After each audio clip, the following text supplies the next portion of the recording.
Ecclesiasticus, Chapter 1. The Prologue of the Wisdom of Jesus, the son of Sirach.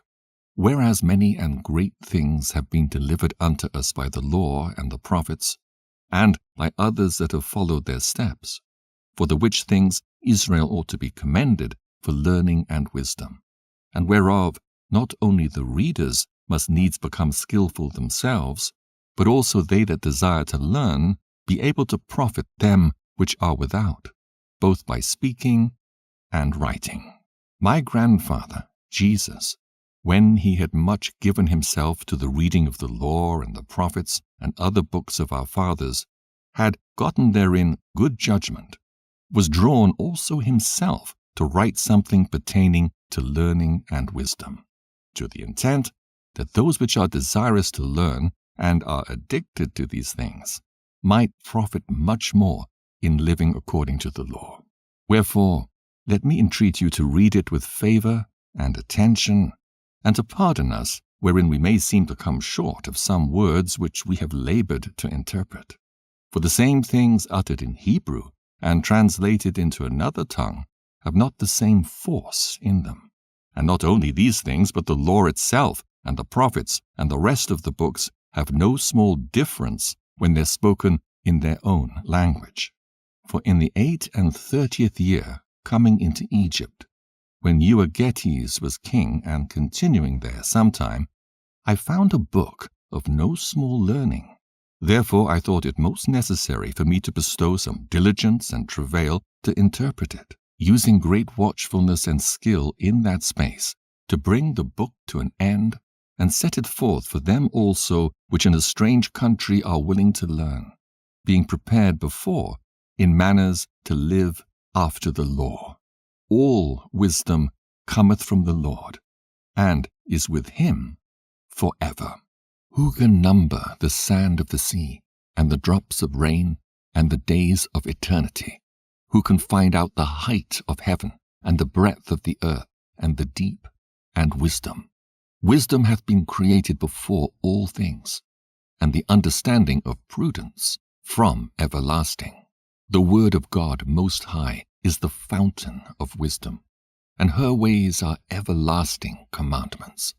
To whom hath the root of wisdom been revealed? Or who hath known her wise counsels? Unto whom hath the knowledge of wisdom been made manifest, and who hath understood her great experience? There is one wise and greatly to be feared, the Lord sitting upon his throne. He created her, and saw her, and numbered her, and poured her out upon all his works. She is with all flesh, according to his gift, and he hath given her to them that love him. The fear of the Lord is honor and glory and gladness, and a crown of rejoicing. The fear of the Lord maketh a merry heart, and giveth joy and gladness and a long life. Whoso feareth the Lord, it shall go well with him at the last, and he shall find favor in the day of his death. To fear the Lord is the beginning of wisdom, and it was created with the faithful in the womb. She hath built an everlasting foundation with men, and she shall continue with their seed. To fear the Lord is fullness of wisdom, and filleth men with her fruits. She filleth all their house with things desirable, and the garners with her increase. The fear of the Lord is a crown of wisdom, making peace and perfect health to flourish, both which are the gifts of God. And it enlargeth their rejoicing that love him. Wisdom raineth down skill and knowledge of understanding, and exalteth them to honor that hold her fast. The root of wisdom is to fear the Lord, and the branches thereof are long life. The fear of the Lord driveth away sins, and where it is present, it turneth away wrath. A furious man cannot be justified, for the sway of his fury shall be his destruction. A patient man will tear for a time, and afterward joy shall spring up unto him. He will hide his words for a time, and the lips of many shall declare his wisdom. The parables of knowledge are in the treasures of wisdom, but godliness is an abomination to a sinner. If thou desire wisdom, keep the commandments, and the Lord shall give her unto thee. For the fear of the Lord is wisdom and instruction, and faith and meekness are his delight. Distrust not the fear of the Lord when thou art poor, and come not unto him with a double heart. Be not an hypocrite in the sight of men, and take good heed what thou speakest. Exalt not thyself, lest thou fall, and bring dishonor upon thy soul, and so God discover thy secrets, and cast thee down in the midst of the congregation, because thou camest not in truth to the fear of the Lord, but thy heart is full of deceit. Chapter 2. My son, if thou come to serve the Lord, prepare thy soul for temptation. Set thy heart aright, and constantly endure, and make not haste in time of trouble. Cleave unto him, and depart not away, that thou mayest be increased at thy last end. Whatsoever is brought upon thee, take cheerfully, and be patient when thou art changed to a low estate. For gold is tried in the fire, and acceptable men in the furnace of adversity. Believe in him, and he will help thee. Order thy way aright, and trust in him. Ye that fear the Lord, wait for his mercy, and go not aside, lest ye fall.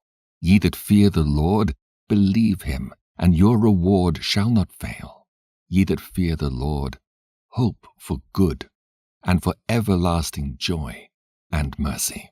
Look at the generations of old and see. Did ever any trust in the Lord and was confounded? Or did any abide in his fear and was forsaken? Or whom did he ever despise that called upon him? For the Lord is full of compassion and mercy, long-suffering, and very pitiful, and forgiveth sins, and saveth in time of affliction. Woe be to fearful hearts, and faint hands, and the sinner that goeth 2 ways. Woe unto him that is faint-hearted, for he believeth not, therefore shall he not be defended. Woe unto you that have lost patience, and what will ye do when the Lord shall visit you? They that fear the Lord will not disobey his word, and they that love him will keep his ways. They that fear the Lord will seek that which is well-pleasing unto him, and they that love him shall be filled with the law. They that fear the Lord will prepare their hearts, and humble their souls in his sight, saying, We will fall into the hands of the Lord, and not into the hands of men. For as his majesty is, so is his mercy. Chapter 3. Hear me, your father, O children, and do thereafter, that ye may be safe. For the Lord hath given the father honor over the children, and he hath confirmed the authority of the mother over the sons. Whoso honoureth his father maketh an atonement for his sins, and he that honoureth his mother is one that layeth up treasure. Whoso honoureth his father shall have joy of his own children, and when he maketh his prayer, he shall be heard. He that honoureth his father shall have a long life, and he that is obedient unto the Lord shall be a comfort to his mother. He that feareth the Lord will honour his father, and will do service unto his parents, as to his masters. Honour thy father and mother both in word and deed, that a blessing may come upon thee from them. For the blessing of the father establisheth the houses of children, but the curse of the mother rooteth out foundations. Glory not in the dishonour of thy father, for thy father's dishonour is no glory unto thee. For the glory of a man is from the honour of his father, and a mother in dishonour is a reproach to the children. My son, help thy father in his age, and grieve him not as long as he liveth. And if his understanding fail, have patience with him, and despise him not when thou art in thy full strength. For the relieving of thy father shall not be forgotten, and instead of sins it shall be added to build thee up. In the day of thine affliction it shall be remembered. Thy sins also shall melt away as the ice in the fair warm weather. He that forsaketh his father is as a blasphemer, and he that angereth his mother is cursed of God. My son, go on with thy business in meekness. So shalt thou be beloved of him that is approved. The greater thou art, the more humble thyself, and thou shalt find favor before the Lord. Many are in high place and of renown, but mysteries are revealed unto the meek. For the power of the Lord is great, and he is honored of the lowly. Seek not out things that are too hard for thee, neither search the things that are above thy strength. But what is commanded thee, think thereupon with reverence. For it is not needful for thee to see with thine eyes the things that are in secret. Be not curious in unnecessary matters, for more things are showed unto thee than men understand. For many are deceived by their own vain opinion, and an evil suspicion hath overthrown their judgment. Without eyes thou shalt want light. Profess not the knowledge thereof that thou hast not. A stubborn heart shall fare evil at the last, and he that loveth danger shall perish therein. An obstinate heart shall be laden with sorrows, and the wicked man shall heap sin upon sin. In the punishment of the proud there is no remedy, for the plant of wickedness hath taken root in him. The heart of the prudent will understand a parable, and an attentive ear is the desire of a wise man. Water will quench a flaming fire, and alms maketh an atonement for sins. And he that requiteth good turns is mindful of that which may come hereafter, and when he falleth, he shall find a stay. Chapter 4. My son, defraud not the poor of his living, and make not the needy eyes to wait long. Make not an hungry soul sorrowful, neither provoke a man in his distress. Add not more trouble to an heart that is vexed, and defer not to give to him that is in need. Reject not the supplication of the afflicted, neither turn away thy face from a poor man. Turn not away thine eye from the needy, and give him none occasion to curse thee. For if he curse thee in the bitterness of his soul, his prayer shall be heard of him that made him.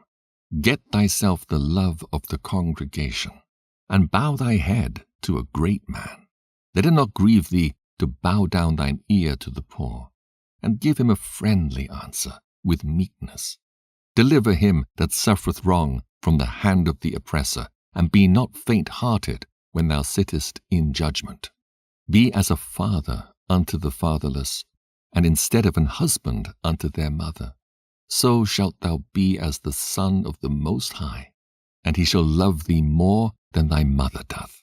Wisdom exalteth her children, and layeth hold of them that seek her.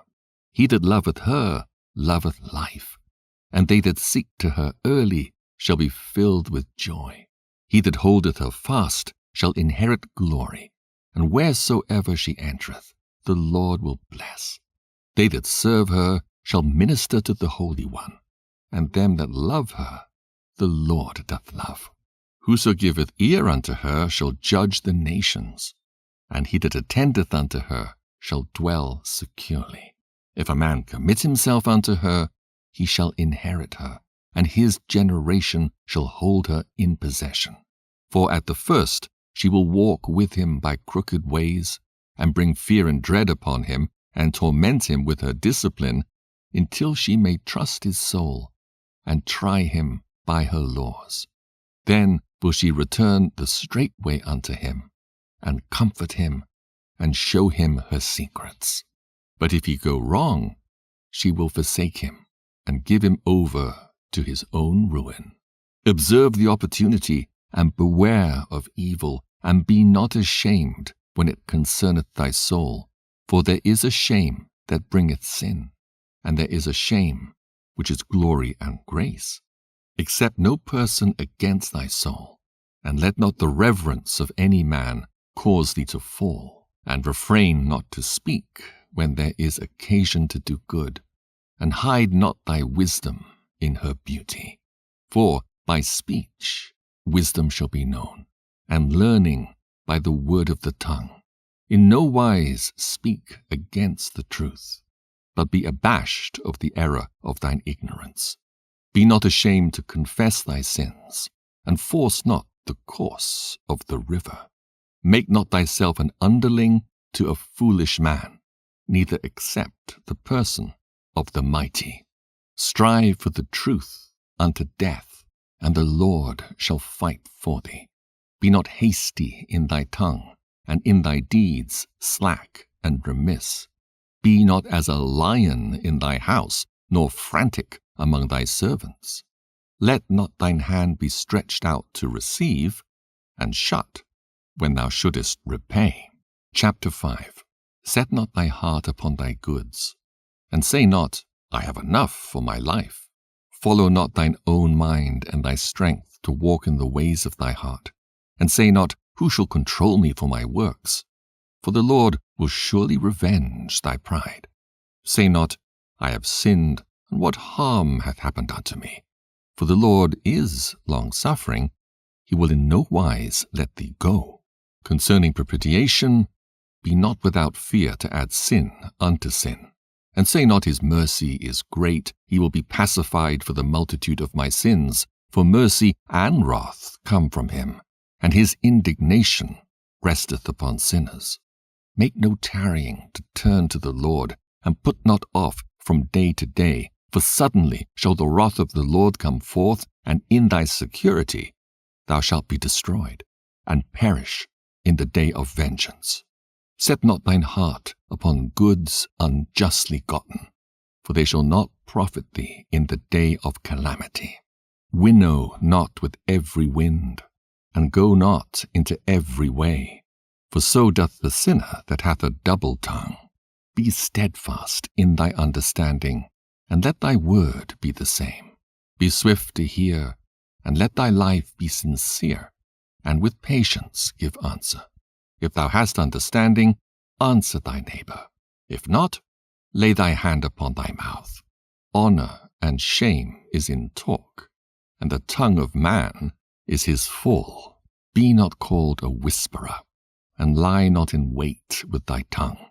For a foul shame is upon the thief, and an evil condemnation upon the double tongue. Be not ignorant of anything, in a great matter or a small. Chapter 6. Instead of a friend, become not an enemy, for thereby thou shalt inherit an ill name, shame, and reproach. Even so shall a sinner that hath a double tongue.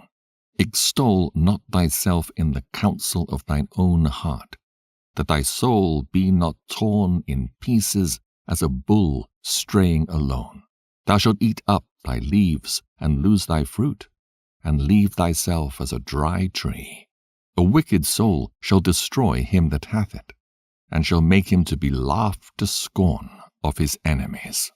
Sweet language will multiply friends, and a fair-speaking tongue will increase kind greetings. Be in peace with many, nevertheless have but one counselor of 1,000. If thou wouldest get a friend, prove him first, and be not hasty to credit him. For some man is a friend for his own occasion, and will not abide in the day of thy trouble. And there is a friend who, being turned to enmity and strife, will discover thy reproach. Again, some friend is a companion at the table, and will not continue in the day of thy affliction. But in thy prosperity he will be as thyself, and will be bold over thy servants. If thou be brought low, he will be against thee, and will hide himself from thy face. Separate thyself from thine enemies, and take heed of thy friends. A faithful friend is a strong defense, and he that hath found such an one hath found a treasure. Nothing can countervail a faithful friend, and his excellency is invaluable. A faithful friend is the medicine of life, and they that fear the Lord shall find him. Whoso feareth the Lord shall direct his friendship aright, for as he is, so shall his neighbor be also. My son, gather instruction from thy youth up, so shalt thou find wisdom till thine old age. Come unto her as one that ploweth and soweth, and wait for her good fruits. For thou shalt not toil much in laboring about her, but thou shalt eat of her fruits right soon. She is very unpleasant to the unlearned. He that is without understanding will not remain with her. She will lie upon him as a mighty stone of trial, and he will cast her from him ere it be long. For wisdom is according to her name, and she is not manifest unto many. Give ear, my son, receive my advice, and refuse not my counsel, and put thy feet into her fetters, and thy neck into her chain. Bow down thy shoulder, and bear her, and be not grieved with her bonds. Come unto her with thy whole heart, and keep her ways with all thy power. Search and seek, and she shall be made known unto thee. And when thou hast got hold of her, let her not go. For at the last thou shalt find her rest, and that shall be turned to thy joy. Then shall her fetters be a strong defense for thee, and her chains a robe of glory. For there is a golden ornament upon her, and her bands are purple lace. Thou shalt put her on as a robe of honor, and shalt put her about thee as a crown of joy. My son, if thou wilt, thou shalt be taught, and if thou wilt apply thy mind, thou shalt be prudent. If thou love to hear, thou shalt receive understanding, and if thou bow thine ear, thou shalt be wise. Stand in the multitude of the elders, and cleave unto him that is wise. Be willing to hear every godly discourse, and let not the parables of understanding escape thee. And if thou seest a man of understanding, get thee betimes unto him, and let thy foot wear the steps of his door. Let thy mind be upon the ordinances of the Lord, and meditate continually in his commandments. He shall establish thine heart, and give thee wisdom at thine own desire. Chapter 7. Do no evil, so shall no harm come unto thee. Depart from the unjust, and iniquity shall turn away from thee. My son, sow not upon the furrows of unrighteousness, and thou shalt not reap them sevenfold. Seek not of the Lord preeminence, neither of the king the seat of honor. Justify not thyself before the Lord, and boast not of thy wisdom before the king. Seek not to be judge, being not able to take away iniquity, lest at any time thou fear the person of the mighty, a stumbling block in the way of thy uprightness. Offend not against the multitude of a city, and then thou shalt not cast thyself down among the people. Bind not one sin upon another, for in one thou shalt not be unpunished. Say not, God will look upon the multitude of my oblations, and when I offer to the Most High, he will accept it. Be not faint-hearted when thou makest thy prayer, and neglect not to give alms. Laugh no man to scorn in the bitterness of his soul, for there is one which humbleth and exalteth. Devise not a lie against thy brother, neither do the like to thy friend. Use not to make any manner of lie, for the custom thereof is not good. Use not many words in a multitude of elders, and make not much babbling when thou prayest. Hate not laborious work, neither husbandry, which the Most High hath ordained. Number not thyself among the multitude of sinners, but remember that wrath will not tarry long. Humble thyself greatly, for the vengeance of the ungodly is fire and worms. Change not a friend for any good by no means, neither a faithful brother for the gold of Ophir. Forego not a wise and good woman, for her grace is above gold. Whereas thy servant worketh truly, entreat him not evil. nor the hireling that bestoweth himself wholly for thee. Let thy soul love a good servant, and defraud him not of liberty. Hast thou cattle? Have an eye to them, and if they be for thy profit, keep them with thee. Hast thou children? Instruct them, and bow down their neck from their youth. Hast thou daughters? Have a care of their body, and show not thyself cheerful toward them. Marry thy daughter, and so shalt thou have performed a weighty matter. But give her to a man of understanding. Hast thou a wife after thy mind? Forsake her not. But give not thyself over to a light woman. Honor thy father with thy whole heart, and forget not the sorrows of thy mother. Remember that thou wast begotten of them, and how canst thou recompense them the things that they have done for thee? Fear the Lord with all thy soul, and reverence his priests. Love him that made thee with all thy strength, and forsake not his ministers. Fear the Lord, and honor the priests, and give him his portion, as it is commanded thee, the firstfruits, and the trespass offering, and the gift of the shoulders, and the sacrifice of sanctification, and the firstfruits of the holy things. And stretch thine hand unto the poor, that thy blessing may be perfected. A gift hath grace in the sight of every man living, and for the dead detain it not. Fail not to be with them that weep, and mourn with them that mourn. Be not slow to visit the sick, for that shall make thee to be beloved. Whatsoever thou takest in hand, remember the end, and thou shalt never do amiss. Chapter 8. Strive not with a mighty man, lest thou fall into his hands.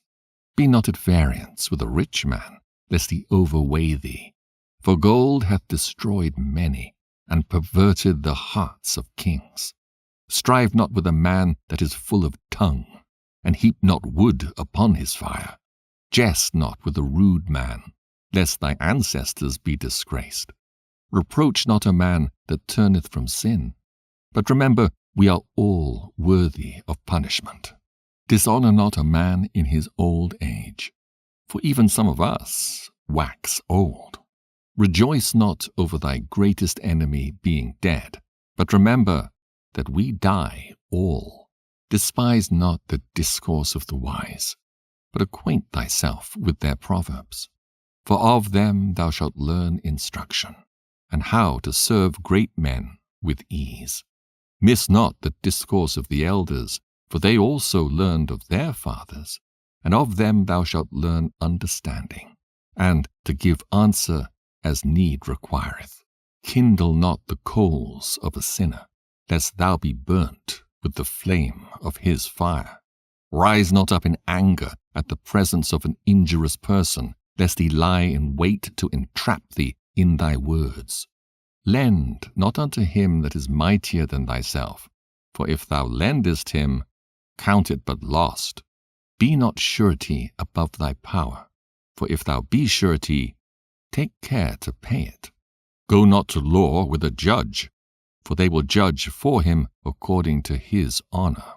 Travel not by the way with a bold fellow, lest he become grievous unto thee, for he will do according to his own will, and thou shalt perish with him through his folly.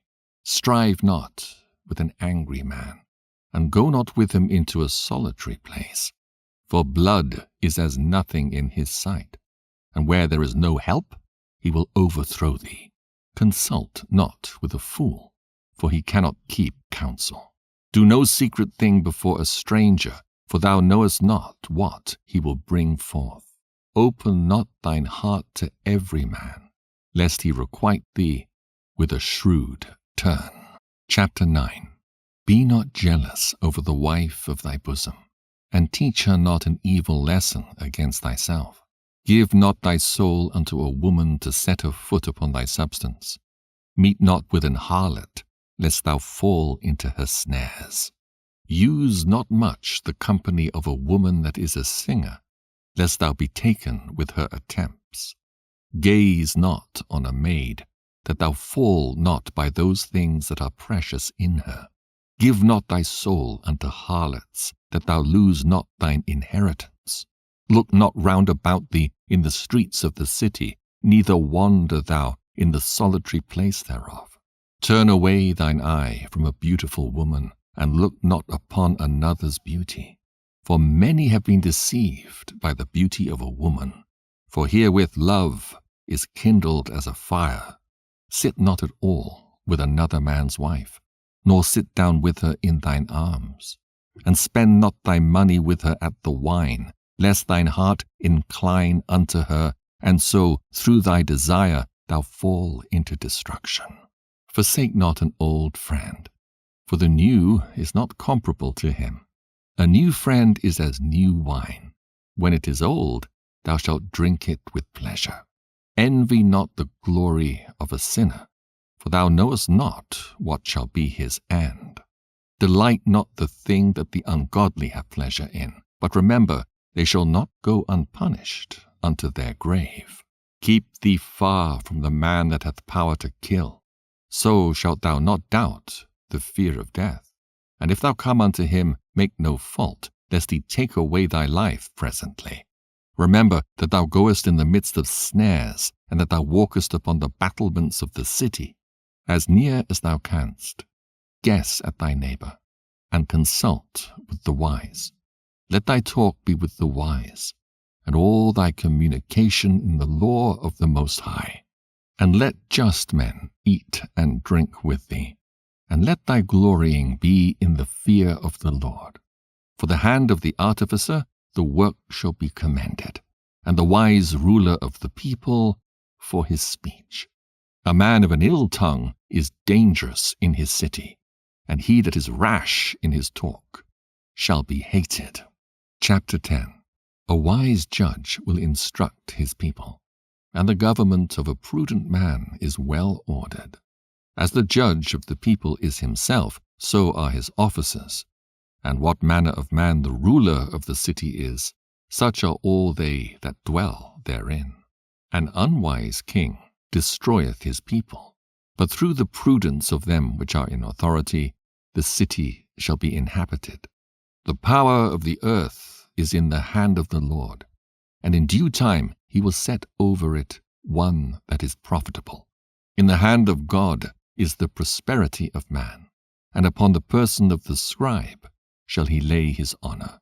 Bear not hatred to thy neighbor for every wrong, and do nothing at all by injurious practices. Pride is hateful before God and man, and by both doth one commit iniquity.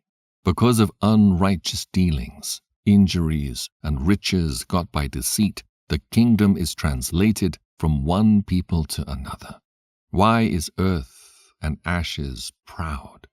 There's not a more wicked thing than a covetous man. For such an one setteth his own soul to sale, because while he liveth, he casteth away his bowels. The physician cutteth off a long disease, and he that is today a king, tomorrow shall die. For when a man is dead, he shall inherit creeping things, beasts, and worms. The beginning of pride is when one departeth from God, and his heart is turned away from his Maker. For pride is the beginning of sin, and he that hath it shall pour out abomination. And therefore the Lord brought upon them strange calamities, and overthrew them utterly. The Lord hath cast down the thrones of proud princes, and set up the meek in their stead. The Lord hath plucked up the roots of the proud nations, and planted the lowly in their place. The Lord overthrew countries of the heathen, and destroyed them to the foundations of the earth. He took some of them away, and destroyed them, and hath made their memorial to cease from the earth. Pride was not made for men, nor furious anger for them that are born of a woman. They that fear the Lord are a sure seed, and they that love him an honorable plant. They that regard not the law are a dishonorable seed. They that transgress the commandments are a deceivable seed. Among brethren, he that is chief is honorable, So are they that fear the Lord in his eyes. The fear of the Lord goeth before the obtaining of authority, but roughness and pride is the losing thereof. Whether he be rich, noble, or poor, their glory is the fear of the Lord. It is not meet to despise the poor man that hath understanding, neither is it convenient to magnify a sinful man. Great men and judges and potentates shall be honored, yet is there none of them greater than he that feareth the Lord. Unto the servant that is wise shall they that are free do service, and he that hath knowledge will not grudge when he is reformed. Be not over wise in doing thy business, and boast not thyself in the time of thy distress. Better is he that laboureth and aboundeth in all things, than he that boasteth himself and wanteth bread. My son, glorify thy soul in meekness, and give it honour according to the dignity thereof. Who will justify him that sinneth against his own soul? And who will honour him that dishonoureth his own life? The poor man is honoured for his skill, and the rich man is honoured for his riches. He that is honoured in poverty, how much more in riches? And he that is dishonourable in riches, how much more in poverty? Chapter 11. Wisdom lifteth up the head of him that is of low degree, and maketh him to sit among great men. Commend not a man for his beauty, neither abhor a man for his outward appearance. The bee is little among such as fly, but her fruit is the chief of sweet things. Boast not of thy clothing and raiment, and exalt not thyself in the day of honour, for the works of the Lord are wonderful, and his works among men are hidden. Many kings have sat down upon the ground, and one that was never thought of hath worn the crown. Many mighty men have been greatly disgraced, and the honourable delivered into other men's hands. Blame not before thou hast examined the truth. Understand first, and then rebuke. Answer not before thou hast heard the cause. Neither interrupt men in the midst of their talk. Strive not in a matter that concerneth thee not, and sit not in judgment with sinners. My son, meddle not with many matters, for if thou meddle much, thou shalt not be innocent. And if thou follow after, thou shalt not obtain, neither shalt thou escape by fleeing. There is one that laboureth, and taketh pains, and maketh haste, and is so much the more behind. Again, there is another that is slow, and hath need of help, wanting ability, and full of poverty. Yet the eye of the Lord looked upon him for good, and set him up from his low estate, and lifted up his head from misery, so that many that saw it marveled at him. Prosperity and adversity, life and death, poverty and riches come of the Lord. Wisdom, knowledge, and understanding of the law are of the Lord. Love and the way of good works are from him. Error and darkness had their beginning together with sinners, and evil shall wax old with them that glory therein. The gift of the Lord remaineth with the godly, and his favour bringeth prosperity for ever. There is that waxeth rich by his wariness and pinching, and this is the portion of his reward. Whereas he saith, I have found rest, and now will eat continually of my goods, and yet he knoweth not what time shall come upon him, and that he must leave those things to others, and die. Be steadfast in thy covenant, and be conversant therein, and wax old in thy work.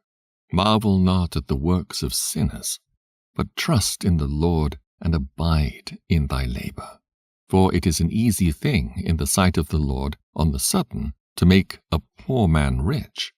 The blessing of the Lord is in the reward of the godly, and suddenly he maketh his blessing flourish. Say not, What profit is there of my service, and what good things shall I have hereafter? Again say not, I have enough, and possess many things, and what evil shall I have hereafter? In the day of prosperity there is a forgetfulness of affliction, and in the day of affliction there is no more remembrance of prosperity. For it is an easy thing unto the Lord in the day of death to reward a man according to his ways. The affliction of an hour maketh a man forget pleasure, and in his end his deeds shall be discovered. Judge none blessed before his death, for a man shall be known in his children. Bring not every man into thine house, for the deceitful man hath many trains. Like as a partridge taken and kept in a cage, so is the heart of the proud. And like as a spy watcheth he for thy fall. For he lieth in wait, and turneth good into evil, and in things worthy of praise will lay blame upon thee. Of a spark of fire a heap of coals is kindled, and a sinful man layeth wait for blood. Take heed of a mischievous man, for he worketh wickedness, lest he bring upon thee a perpetual blot. Receive a stranger into thine house, and he will disturb thee, and turn thee out of thine own. Chapter 12. When thou wilt do good, know to whom thou doest it. So shalt thou be thanked for thy benefits. Do good to the godly man, and thou shalt find a recompense, and if not from him, yet from the Most High. There can no good come to him that is always occupied in evil, nor to him that giveth no alms. Give to the godly man, and help not a sinner. Do well unto him that is lowly, but give not to the ungodly. Hold back thy bread, and give it not unto him, lest he overmaster thee thereby, or else thou shalt receive twice as much evil for all the good thou shalt have done unto him. For the Most High hateth sinners, and will repay vengeance unto the ungodly, and keepeth them against the mighty day of their punishment. Give to the good, and help not the sinner.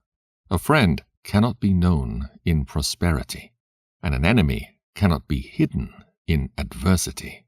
In the prosperity of a man, enemies will be grieved, but in his adversity, even a friend will depart.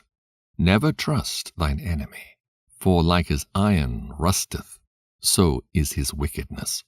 Though he humble himself and go crouching, yet take good heed and beware of him, and thou shalt be unto him as if thou hadst wiped a looking-glass. And thou shalt know that his rust hath not been altogether wiped away. Set him not by thee, lest when he hath overthrown thee he stand up in thy place. Neither let him sit at thy right hand, lest he seek to take thy seat. And thou at last remember my words, and be pricked therewith. Who will pity a charmer that is bitten with a serpent, or any such as come nigh wild beasts? So one that goeth to a sinner, and is defiled with him in his sins, who will pity? For a while he will abide with thee, but if thou begin to fall, he will not tarry. An enemy speaketh sweetly with his lips, but in his heart he imagineth how to throw thee into a pit. He will weep with his eyes, but if he find opportunity, he will not be satisfied with blood. If adversity come upon thee, thou shalt find him there first, and though he pretend to help thee, yet shall he undermine thee. He will shake his head and clap his hands and whisper much, and change his countenance. Chapter 13. He that toucheth pitch shall be defiled therewith, and he that hath fellowship with a proud man shall be like unto him. Burden not thyself above thy power while thou livest, and have no fellowship with one that is mightier and richer than thyself. For how agree the kettle and the earthen pot together? For if the one be smitten against the other, it shall be broken. The rich man hath done wrong, and yet he threateneth withal. The poor is wronged, and he must entreat also. If thou be for his profit, he will use thee. But if thou have nothing, he will forsake thee. If thou have anything, he will live with thee. Yea, he will make thee bear, and will not be sorry for it. If he have need of thee, he will deceive thee, and smile upon thee, and put thee in hope. He will speak thee fair, and say, What wantest thou? And he will shame thee by his meats, until he have drawn thee dry twice or thrice, and at the last he will laugh thee to scorn afterward. When he seeth thee, he will forsake thee, and shake his head at thee. Beware that thou be not deceived, and brought down in thy jollity. If thou be invited of a mighty man, withdraw thyself, and so much the more will he invite thee. Press thou not upon him, lest thou be put back. Stand not far off, lest thou be forgotten. Affect not to be made equal unto him in talk, and believe not his many words. For with much communication will he tempt thee, and smiling upon thee will get out thy secrets. But cruelly he will lay up thy words, and will not spare to do thee hurt, and to put thee in prison. Observe, and take good heed, for thou walkest in peril of thy overthrowing. When thou hearest these things, awake in thy sleep. Love the Lord all thy life, and call upon him for thy salvation. Every beast loveth his like, and every man loveth his neighbor. All flesh consorteth according to kind, and a man will cleave to his like. What fellowship hath the wolf with the lamb? So the sinner with the godly. What agreement is there between the hyena and a dog? And what peace between the rich and the poor? As the wild ass is the lion's prey in the wilderness, so the rich eat up the poor. As the proud hate humility, so doth the rich abhor the poor. A rich man beginning to fall is held up of his friends, but a poor man being down is thrust away by his friends. When a rich man is fallen, he hath many helpers. He speaketh things not to be spoken, and yet men justify him. The poor man slipped, and yet they rebuked him too. He spake wisely, and could have no place. When a rich man speaketh, every man holdeth his tongue, and look, what he saith, they extol it to the clouds. But if the poor man speak, they say, What fellow is this? And if he stumble, they will help to overthrow him. Riches are good unto him that hath no sin, and poverty is evil in the mouth of the ungodly. The heart of a man changeth his countenance, whether it be for good or evil, and a merry heart maketh a cheerful countenance. A cheerful countenance is a token of a heart that is in prosperity, and the finding out of parables is a wearisome labor of the mind. Chapter 14. Blessed is the man that hath not slipped with his mouth, and is not pricked with the multitude of sins. Blessed is he whose conscience hath not condemned him, and who is not fallen from his hope in the Lord. Riches are not comely for a niggard, and what should an envious man do with money? He that gathereth by defrauding his own soul gathereth for others that shall spend his goods riotously. He that is evil to himself, to whom will he be good? He shall not take pleasure in his goods. There is none worse than he that envieth himself, and this is a recompense of his wickedness. And if he doeth good, he doeth it unwillingly, and at the last he will declare his wickedness. The envious man hath a wicked eye. He turneth away his face, and despiseth men. A covetous man's eye is not satisfied with his portion, and the iniquity of the wicked drieth up his soul. A wicked eye envieth his bread, and he is a niggard at his table. My son, according to thy ability, do good to thyself, and give the Lord his due offering. Remember that death will not be long in coming, and that the covenant of the grave is not showed unto thee. Do good unto thy friend before thou die, and according to thy ability stretch out thy hand and give to him. Defraud not thyself of the good day, and let not the part of a good desire overpass thee. Shalt thou not leave thy travails unto another, and thy labors be divided by lot? Give and take, and sanctify thy soul, for there is no seeking of dainties in the grave. All flesh waxeth old as a garment, for the covenant from the beginning is, Thou shalt die the death. As of the green leaves on a thick tree, some fall and some grow, so is the generation of flesh and blood. One cometh to an end, and another is born. Every work rotteth and consumeth away, and the worker thereof shall go withal. Blessed is the man that doth meditate good things in wisdom, and that reasoneth of holy things by his understanding. He that considereth her ways in his heart shall also have understanding in her secrets. Go after her as one that traceth, and lie in wait in her ways. He that prieth in at her windows shall also hearken at her doors. He that doth lodge near her house shall also fasten a pin in her walls. He shall pitch his tent nigh unto her, and shall lodge in a lodging where good things are. He shall set his children under her shelter, and shall lodge under her branches. By her he shall be covered from heat, and in her glory shall he dwell. Chapter 15. He that feareth the Lord will do good, and he that hath the knowledge of the law shall obtain her. And as a mother shall she meet him, and receive him as a wife married of a virgin. With the bread of understanding shall she feed him, and give him the water of wisdom to drink. He shall be stayed upon her, and shall not be moved, and shall rely upon her, and shall not be confounded. She shall exalt him above his neighbors, and in the midst of the congregation shall she open his mouth. He shall find joy and a crown of gladness, and she shall cause him to inherit an everlasting name. But foolish men shall not attain unto her, and sinners shall not see her. For she is far from pride, and men that are liars cannot remember her. Praise is not seemly in the mouth of a sinner, for it was not sent him of the Lord. For praise shall be uttered in wisdom, and the Lord will prosper it.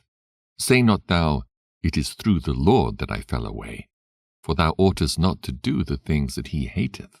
Say not thou, He hath caused me to err, for he hath no need of the sinful man. The Lord hateth all abomination, and they that fear God love it not. He himself made man from the beginning, and left him in the hand of his counsel, if thou wilt, to keep the commandments, and to perform acceptable faithfulness. He hath set fire and water before thee. Stretch forth thy hand unto whether thou wilt. Before man is life and death, and whether him liketh shall be given him. For the wisdom of the Lord is great, and he is mighty in power, and beholdeth all things. And his eyes are upon them that fear him, and he knoweth every work of man. He hath commanded no man to do wickedly, neither hath he given any man license to sin. Chapter 16. Desire not a multitude of unprofitable children, neither delight in ungodly sons. Though they multiply, rejoice not in them, except the fear of the Lord be with them. Trust not thou in their life, neither respect their multitude. For one that is just is better than 1,000, and better it is to die without children than to have them that are ungodly. For by one that hath understanding shall the city be replenished, but the kindred of the wicked shall speedily become desolate. Many such things have I seen with mine eyes, and mine ear hath heard greater things than these. In the congregation of the ungodly shall a fire be kindled, and in a rebellious nation wrath is set on fire. He was not pacified toward the old giants, who fell away in the strength of their foolishness. Neither spared he the place where Lot sojourned, but abhorred them for their pride. He pitied not the people of perdition, who were taken away in their sins, nor the 600,000 footmen who were gathered together in the hardness of their hearts. And if there be one stiff-necked among the people, it is a marvel if he escape unpunished. For mercy and wrath are with him. He is mighty to forgive and to pour out displeasure. As his mercy is great, so is his correction also. He judgeth a man according to his works. The sinner shall not escape with his spoils, and the patience of the godly shall not be frustrate. Make way for every work of mercy, for every man shall find according to his works. The Lord hardened Pharaoh that he should not know him, that his powerful works might be known to the world. His mercy is manifest to every creature, and he hath separated his light from the darkness with an adamant. Say not thou, I will hide myself from the Lord. Shall any remember me from above? I shall not be remembered among so many people. For what is my soul among such an infinite number of creatures? Behold, the heaven and the heaven of heavens, the deep and the earth and all that therein is, shall be moved when he shall visit. The mountains also and the foundations of the earth shall be shaken with trembling when the Lord looketh upon them. No heart can think upon these things worthily, and who is able to conceive his ways?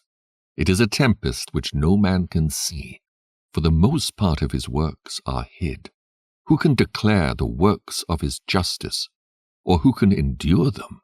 For his covenant is afar off, and the trial of all things is in the end. He that wanteth understanding shall think upon vain things, and a foolish man erring imagineth follies. My son, hearken unto me, and learn knowledge, and mark my words with thy heart.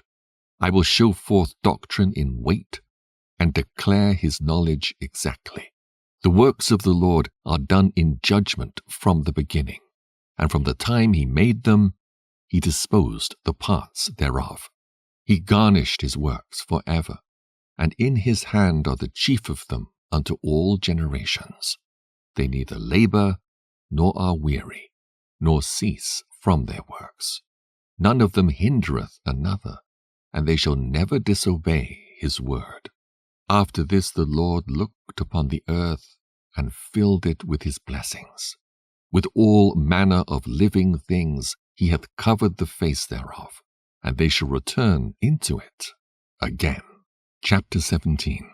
The Lord created man of the earth, and turned him into it again. He gave them few days and a short time, and power also over the things therein. He endued them with strength by themselves, and made them according to his image, and put the fear of man upon all flesh, and gave him dominion over beasts and fowls. They received the use of the 5 operations of the Lord, and in the 6th place he imparted them understanding, and in the 7th speech, an interpreter of the cogitations thereof.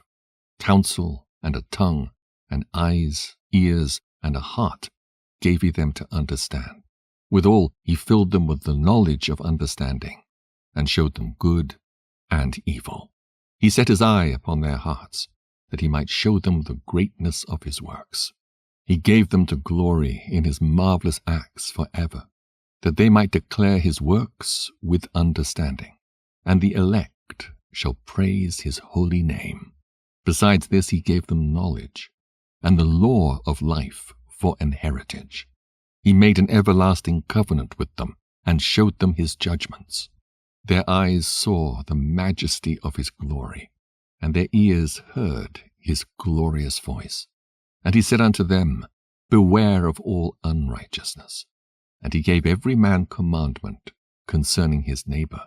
Their ways are ever before him, and shall not be hid from his eyes. Every man from his youth is given to evil, neither could they make to themselves fleshly hearts for stony. For in the division of the nations of the whole earth he set a ruler over every people. But Israel is the Lord's portion, whom, being his firstborn, he nourisheth with discipline, and giving him the light of his love, doth not forsake him. Therefore all their works are as the sun before him, and his eyes are continually upon their ways.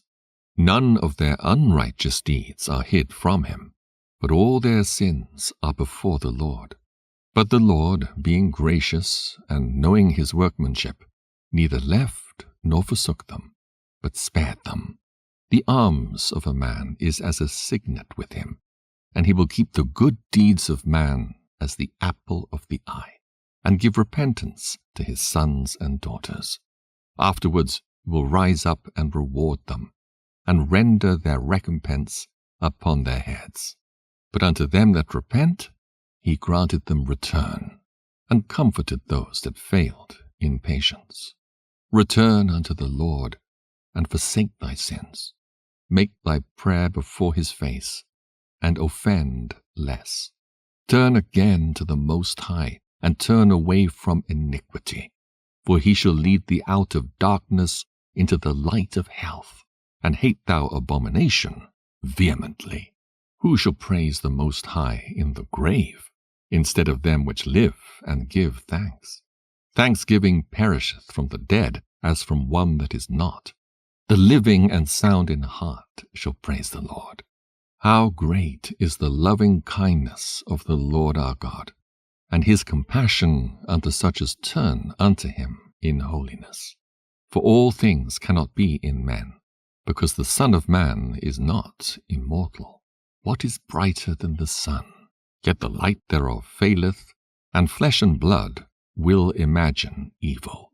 He vieweth the power of the height of heaven, and all men are but earth and ashes. Chapter 18. He that liveth for ever hath created all things in general. The Lord only is righteous, and there is none other but he, who governeth the world with the palm of his hand, and all things obey his will. For he is the King of all, by his power dividing holy things among them from profane. To whom hath he given power to declare his works? And who shall find out his noble acts? Who shall number the strength of his majesty? And who shall also tell out his mercies? As for the wondrous works of the Lord, there may nothing be taken from them, neither may anything be put unto them, neither can the ground of them be found out. When a man hath done, then he beginneth, and when he leaveth off, then he shall be doubtful. What is man, and whereto serveth he? What is his good, and what is his evil? The number of a man's days at the most are 100 years. As a drop of water unto the sea, and a gravel stone in comparison of the sand, so are 1,000 years to the days of eternity. Therefore is God patient with them, and poureth forth his mercy upon them. He saw and perceived their end to be evil. Therefore he multiplied his compassion. The mercy of a man is toward his neighbor, but the mercy of the Lord is upon all flesh.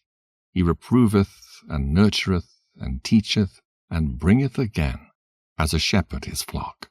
He hath mercy on them that receive discipline, and that diligently seek after his judgments. My son, blemish not thy good deeds, neither use uncomfortable words when thou givest anything. Shall not the dew assuage the heat? So is a word better than a gift. Lo, is not a word better than a gift? But both are with a gracious man. A fool will upbraid churlishly, and a gift of the envious consumeth the eyes. Learn before thou speak, and use physic, or ever thou be sick. Before judgment examine thyself, and in the day of visitation thou shalt find mercy. Humble thyself before thou be sick, and in the time of sins show repentance. Let nothing hinder thee to pay thy vow in due time, and defer not until death to be justified. Before thou prayest, prepare thyself, and be not as one that tempteth the Lord. Think upon the wrath that shall be at the end, and the time of vengeance, when he shall turn away his face. When thou hast enough, remember the time of hunger, and when thou art rich, think upon poverty and need. From the morning until the evening, the time is changed, and all things are soon done before the Lord. A wise man will fear in everything, and in the day of sinning he will beware of offense. But a fool will not observe time. Every man of understanding knoweth wisdom, and will give praise unto him that found her. They that were of understanding in sayings became also wise themselves, and poured forth exquisite parables. Go not after thy lusts, but refrain thyself from thine appetites. If thou givest thy soul the desires that please her, she will make thee a laughing stock to thine enemies that malign thee. Take not pleasure in much good cheer, neither be tied to the expense thereof. Be not made a beggar by banqueting upon borrowing when thou hast nothing in thy purse. For thou shalt lie in wait for thine own life, and be talked on. Chapter 19. A labouring man that is given to drunkenness shall not be rich, and he that contemneth small things shall fall by little and little. Wine and women will make men of understanding to fall away, and he that cleaveth to harlots will become impudent. Moths and worms shall have him to heritage, and a bold man shall be taken away. He that is hasty to give credit is light-minded, and he that sinneth shall offend against his own soul. Whoso taketh pleasure in wickedness shall be condemned, but he that resisteth pleasures crowneth his life. He that can rule his tongue shall live without strife, and he that hateth babbling shall have less evil. Rehearse not unto another that which is told unto thee, and thou shalt fare never the worse. Whether it be to friend or foe, talk not of other men's lives, and if thou canst without offence, reveal them not. For he heard and observed thee, and when time cometh he will hate thee. If thou hast heard a word, let it die with thee, and be bold, it will not burst thee. A fool travaileth with a word as a woman in labour of a child. As an arrow that sticketh in a man's thigh, so is a word within a fool's belly. Admonish a friend, it may be he hath not done it, and if he have done it, that he do it no more. Admonish thy friend, it may be he hath not said it, and if he have, that he speak it not again. Admonish a friend, for many times it is a slander, and believe not every tale. There is one that slippeth in his speech, but not from his heart. And who is he that hath not offended with his tongue? Admonish thy neighbour before thou threaten him, and not being angry, give place to the law of the Most High. The fear of the Lord is the first step to be accepted of him, and wisdom obtaineth his love.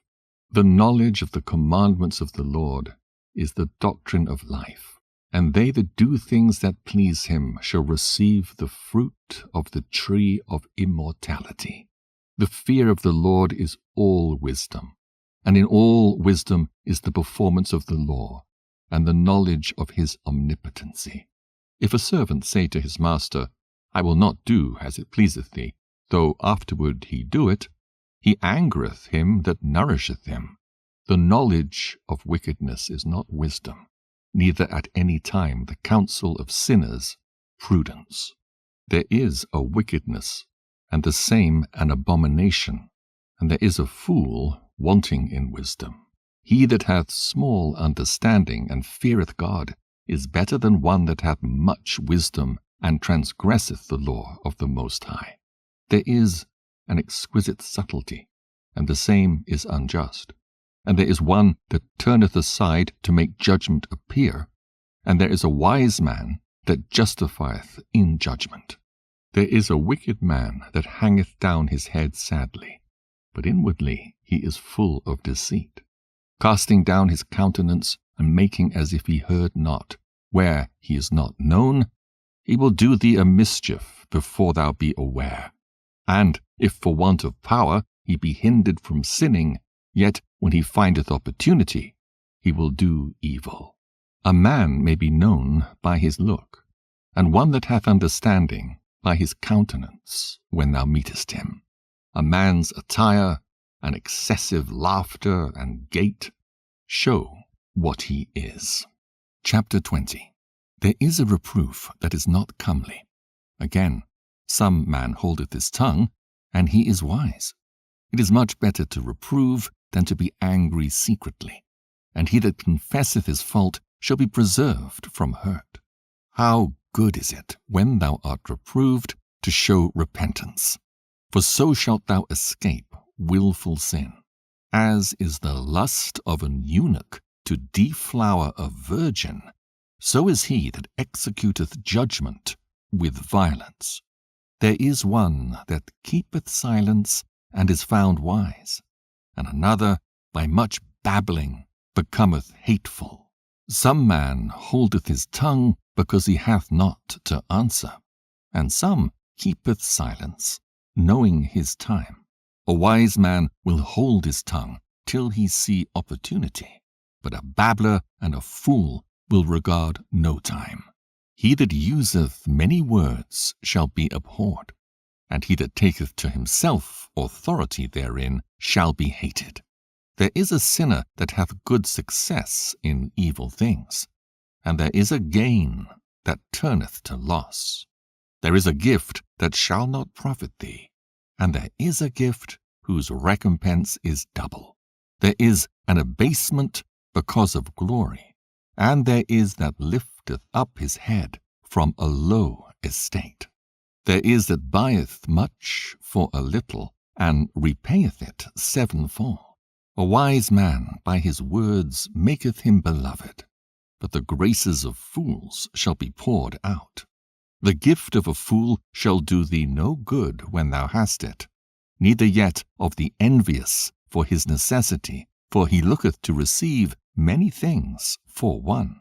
He giveth little and upbraideth much. He openeth his mouth like a crier. Today he lendeth, and tomorrow will he ask it again. Such an one is to be hated of God and man. The fool saith, I have no friends. I have no thank for all my good deeds. And they that eat my bread speak evil of me. How oft and of how many shall he be laughed to scorn? For he knoweth not aright what it is to have, and it is all one unto him as if he had it not. To slip upon a pavement is better than to slip with the tongue. So the fall of the wicked shall come speedily. An unreasonable tale will always be in the mouth of the unwise.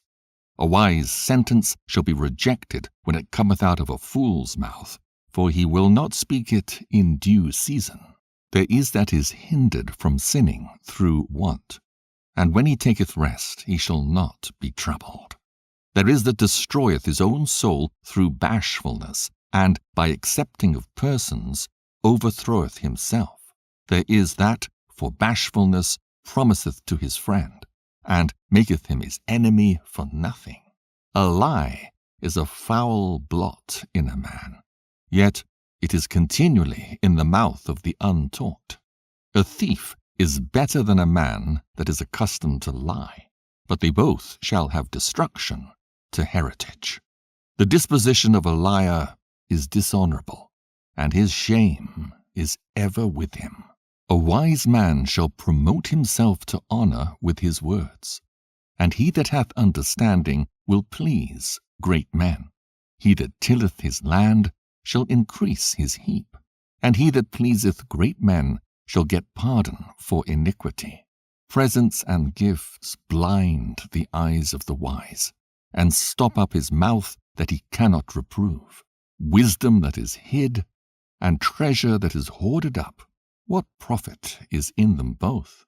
Better is he that hideth his folly than a man that hideth his wisdom. Necessary patience in seeking the Lord is better than he that leadeth his life without a guide. Chapter 21. My son, hast thou sinned? Do so no more, but ask pardon for thy former sins. Flee from sin as from the face of a serpent. For if thou comest too near it, it will bite thee. The teeth thereof are as the teeth of a lion, slaying the souls of men. All iniquity is as a two-edged sword, the wounds whereof cannot be healed. To terrify and do wrong will waste riches. Thus the house of proud men shall be made desolate. A prayer out of a poor man's mouth reacheth to the ears of God, and his judgment cometh speedily. He that hateth to be reproved is in the way of sinners, but he that feareth the Lord will repent from his heart. An eloquent man is known far and near, but a man of understanding knoweth when he slippeth.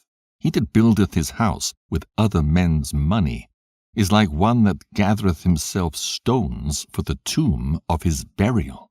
The congregation of the wicked is like tow wrapped together, and the end of them is a flame of fire to destroy them. The way of sinners is made plain with stones, but at the end thereof is the pit of hell. He that keepeth the law of the Lord getteth the understanding thereof, and the perfection of the fear of the Lord is wisdom. He that is not wise will not be taught, but there is a wisdom which multiplieth bitterness. The knowledge of a wise man shall abound like a flood, and his counsel is like a pure fountain of life. The inner parts of a fool are like a broken vessel, and he will hold no knowledge as long as he liveth. If a skillful man hear a wise word, he will commend it, and add unto it. But as soon as one of no understanding heareth it, it displeaseth him, and he casteth it behind his back. The talking of a fool is like a burden in the way, but grace shall be found in the lips of the wise. They inquire at the mouth of the wise man in the congregation, and they shall ponder his words in their heart. As is a house that is destroyed, so is wisdom to a fool, and the knowledge of the unwise is as talk without sense. Doctrine unto fools is as fetters on the feet, and like manacles on the right hand. A fool lifteth up his voice with laughter, but a wise man doth scarce smile a little. Learning is unto a wise man as an ornament of gold, and like a bracelet upon his right arm. A foolish man's foot is soon in his neighbor's house, but a man of experience is ashamed of him. A fool will peep in at the door into the house, but he that is well nurtured will stand without. It is the rudeness of a man to hearken at the door, but a wise man will be grieved with the disgrace. The lips of talkers will be telling such things as pertain not unto them, but the words of such as have understanding are weighed in the balance. The heart of the fools is in their mouth, but the mouth of the wise is in their heart. When the ungodly curseth Satan, he curseth his own soul. A whisperer defileth his own soul, and is hated wheresoever he dwelleth. Chapter 22. A slothful man is compared to a filthy stone, and every one will hiss him out to his disgrace. A slothful man is compared to the filth of a dunghill. Every man that takes it up will shake his hand. An evil-nurtured man is the dishonor of his father that begat him, and a foolish daughter is born to his loss. A wise daughter shall bring an inheritance to her husband, but she that liveth dishonestly is her father's heaviness. She that is bold dishonoureth both her father and her husband, but they both shall despise her. A tale out of season is as music in mourning, but stripes and correction of wisdom are never out of time. Whoso teacheth a fool is as one that glueth a potsherd together, and as he that waketh one from a sound sleep. He that telleth a tale to a fool speaketh to one in a slumber. When he hath told his tale, he will say, What is the matter? If children live honestly, and have wherewithal, they shall cover the baseness of their parents. But children, being haughty through disdain and want of nurture, do stain the nobility of their kindred. Weep for the dead, for he hath lost the light, and weep for the fool, for he wanteth understanding. Make little weeping for the dead, for he is at rest, but the life of the fool is worse than death. 7 days do men mourn for him that is dead, but for a fool and an ungodly man all the days of his life.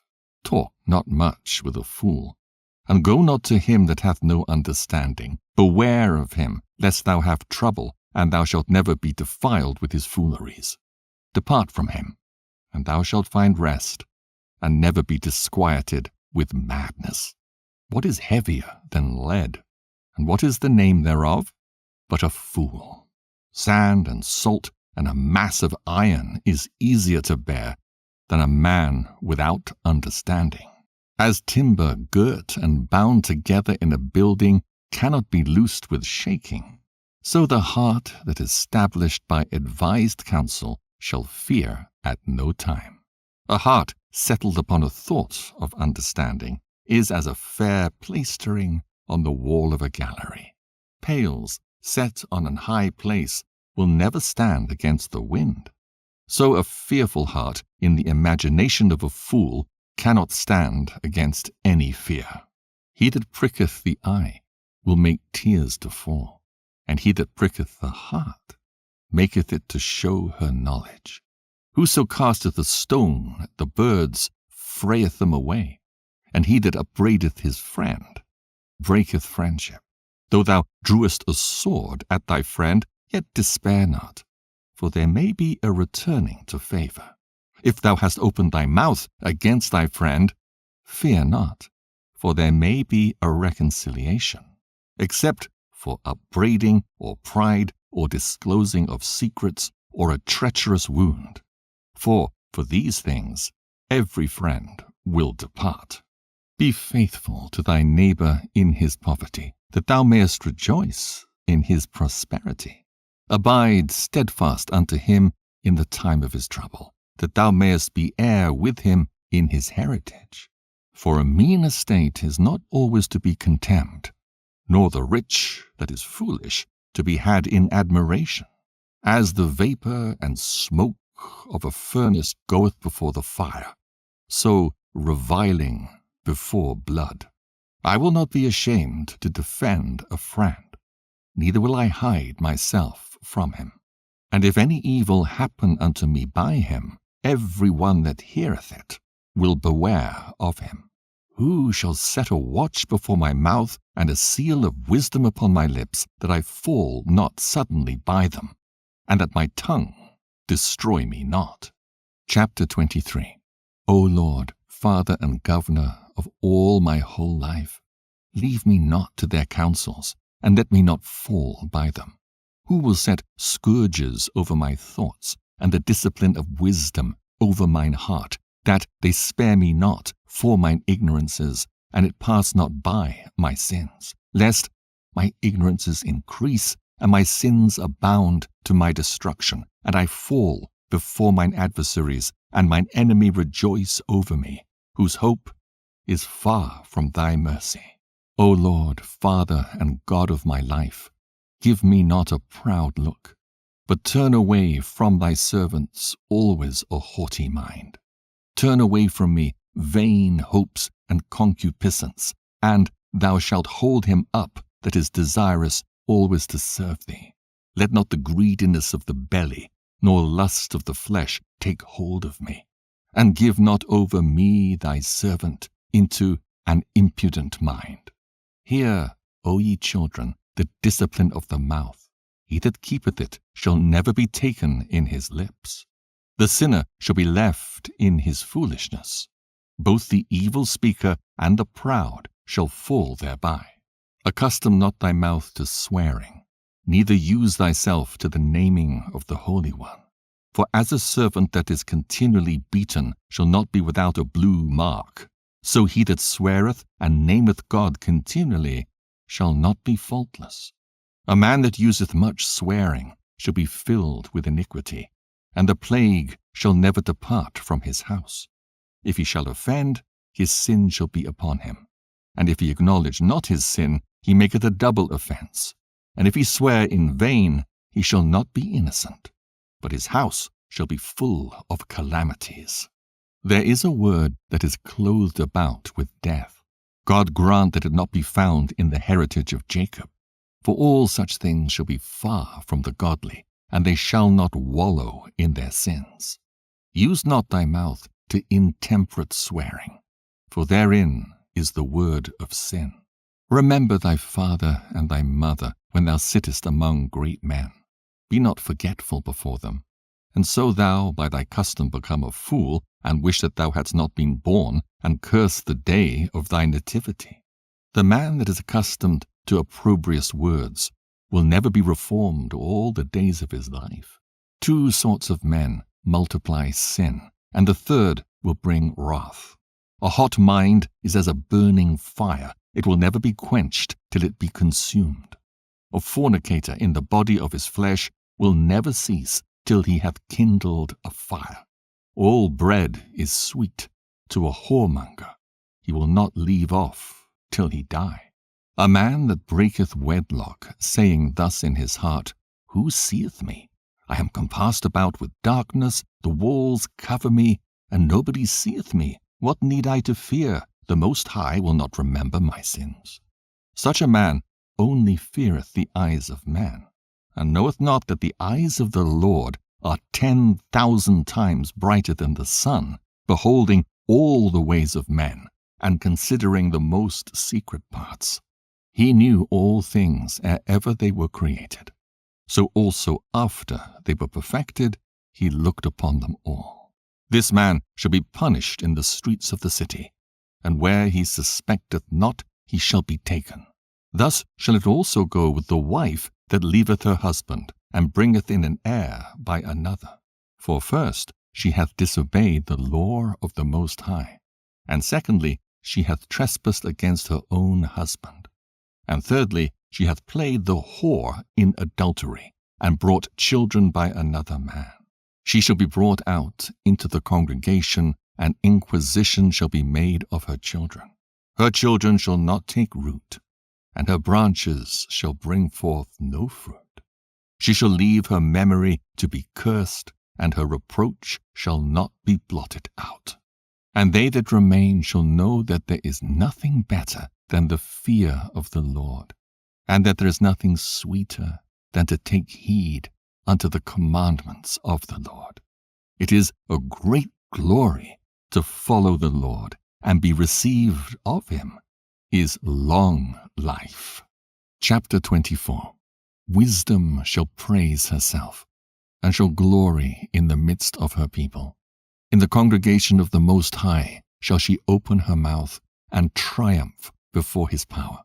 I came out of the mouth of the Most High, and covered the earth as a cloud. I dwelt in high places, and my throne is in a cloudy pillar. I alone compassed the circuit of heaven, and walked in the bottom of the deep. In the waves of the sea, and in all the earth, and in every people and nation, I got a possession. With all these I sought rest, and in whose inheritance shall I abide? So the Creator of all things gave me a commandment, and he that made me caused my tabernacle to rest, and said, Let thy dwelling be in Jacob, and thine inheritance in Israel. He created me from the beginning before the world, and I shall never fail. In the holy tabernacle I served before him, and so was I established in Sion. Likewise in the beloved city he gave me rest, and in Jerusalem was my power. And I took root in an honorable people, even in the portion of the Lord's inheritance. I was exalted like a cedar in Libanus, and as a cypress tree upon the mountains of Hermon. I was exalted like a palm tree in Engadi, and as a rose plant in Jericho, as a fair olive tree in a pleasant field, and grew up as a plane tree by the water. I gave a sweet smell like cinnamon and aspalathus, and I yielded a pleasant odor like the best myrrh, as galbanum and onyx and sweet storax, and as the fume of frankincense in the tabernacle. As the turpentine tree, I stretched out my branches, and my branches are the branches of honor and grace. As the vine brought I forth pleasant savor, and my flowers are the fruit of honor and riches. I am the mother of fair love and fear and knowledge and holy hope. I therefore, being eternal, am given to all my children, which are named of him.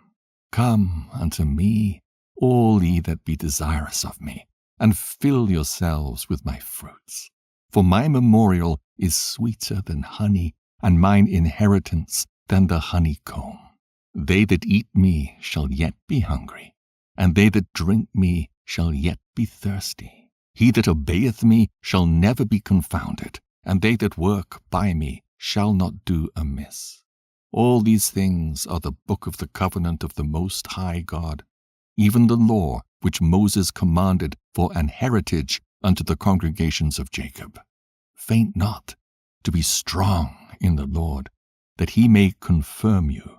Cleave unto him. For the Lord Almighty is God alone, and beside him there is no other Saviour. He filleth all things with his wisdom, as Phison and as Tigris in the time of the new fruits.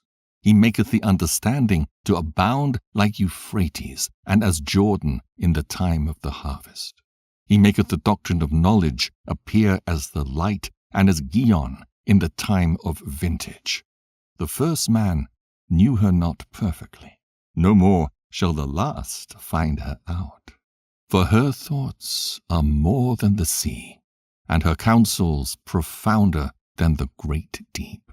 I also came out as a brook from a river, and as a conduit into a garden. I said, I will water my best garden, and will abundantly water my garden bed. And lo, my brook became a river, and my river became a sea. I will yet make doctrine to shine as the morning, and will send forth her light afar off. I will yet pour out doctrine as prophecy, and leave it to all ages forever. Behold, that I have not labored for myself only, but for all them that seek wisdom. Chapter 25. In 3 things I was beautified, and stood up beautiful both before God and men: the unity of brethren, the love of neighbors, a man and a wife that agree together. 3 sorts of men my soul hateth, and I am greatly offended at their life: a poor man that is proud, a rich man that is a liar, and an old adulterer that doteth. If thou hast gathered nothing in thy youth, how canst thou find anything in thine age? Oh, how comely a thing is judgment for grey hairs, and for ancient men to know counsel. Oh, how comely is the wisdom of old men, and understanding and counsel to men of honor. Much experience is the crown of old men, and the fear of God is their glory. There be 9 things which I have judged in mine heart to be happy, and the 10th I will utter with my tongue: a man that hath joy of his children, and he that liveth to see the fall of his enemy. Well is him that dwelleth with a wife of understanding, and that hath not slipped with his tongue, and that hath not served a man more unworthy than himself. Well is with him that hath found prudence, and he that speaketh in the ears of them that will hear. Oh, how great is he that findeth wisdom! Yet there is none above him that feareth the Lord. But the love of the Lord passeth all things for illumination. He that holdeth it, whereto shall he be likened? The fear of the Lord is the beginning of his love, and faith is the beginning of cleaving unto him. Give me any plague, but the plague of the heart, and any wickedness, but the wickedness of a woman, and any affliction, but the affliction from them that hate me, and any revenge, but the revenge of enemies. There is no head above the head of a serpent, and there is no wrath above the wrath of an enemy. I had rather dwell with a lion and a dragon than to keep house with a wicked woman. The wickedness of a woman changeth her face, and darkeneth her countenance like sackcloth. Her husband shall sit among his neighbors, and when he heareth it, it shall sigh bitterly. All wickedness is but little to the wickedness of a woman. Let the portion of a sinner fall upon her, as the climbing up a sandy way is to the feet of the aged, so is a wife full of words to a quiet man. Stumble not at the beauty of a woman, and desire her not for pleasure. A woman, if she maintain her husband, is full of anger, impudence, and much reproach. A wicked woman abateth the courage, maketh an heavy countenance, and a wounded heart. A woman that will not comfort her husband in distress maketh weak hands and feeble knees. Of the woman came the beginning of sin, and through her we all die. Give the water no passage, neither a wicked woman liberty to gad abroad. If she go not out as thou wouldst have her, cut her off from thy flesh, and give her a bill of divorce, and let her go. Chapter 26. Blessed is the man that hath a virtuous wife, for the number of his days shall be double. A virtuous woman rejoiceth her husband, and he shall fulfill the years of his life in peace. A good wife is a good portion, which shall be given in the portion of them that fear the Lord. Whether a man be rich or poor, if he have a good heart toward the Lord, he shall at all times rejoice with a cheerful countenance. There be 3 things that mine heart feareth, and for the 4th I was sore afraid. The slander of a city, the gathering together of an unruly multitude, and a false accusation. All these are worse than death. But a grief of heart and sorrow is a woman that is jealous over another woman, and a scourge of the tongue which communicateth with all. An evil wife is a yoke shaken to and fro, and he that hath hold of her is as though he held a scorpion. A drunken woman and a gadder abroad causeth great anger, and she will not cover her own shame. The whoredom of a woman may be known in her haughty looks and eyelids. If thy daughter be shameless, keep her in straitly, lest she abuse herself through overmuch liberty. Watch over an impudent eye, and marvel not if she trespass against thee. She will open her mouth as a thirsty traveller when he hath found a fountain, and drink of every water near her. By every hedge she will sit down, and open her quiver against every arrow. The grace of a wife delighteth her husband, and her discretion will fatten his bones. A silent and loving woman is a gift of the Lord, and there's nothing so much worth as a mind well instructed. A shamefaced and faithful woman is a double grace, and her continent mind cannot be valued. As the sun, when it ariseth in the high heaven, so is the beauty of a good wife in the ordering of her house. As the clear light is upon the holy candlestick, so is the beauty of the face in ripe age. As the golden pillars are upon the sockets of silver, so are the fair feet with a constant heart. My son, keep the flower of thine age sound, and give not thy strength to strangers.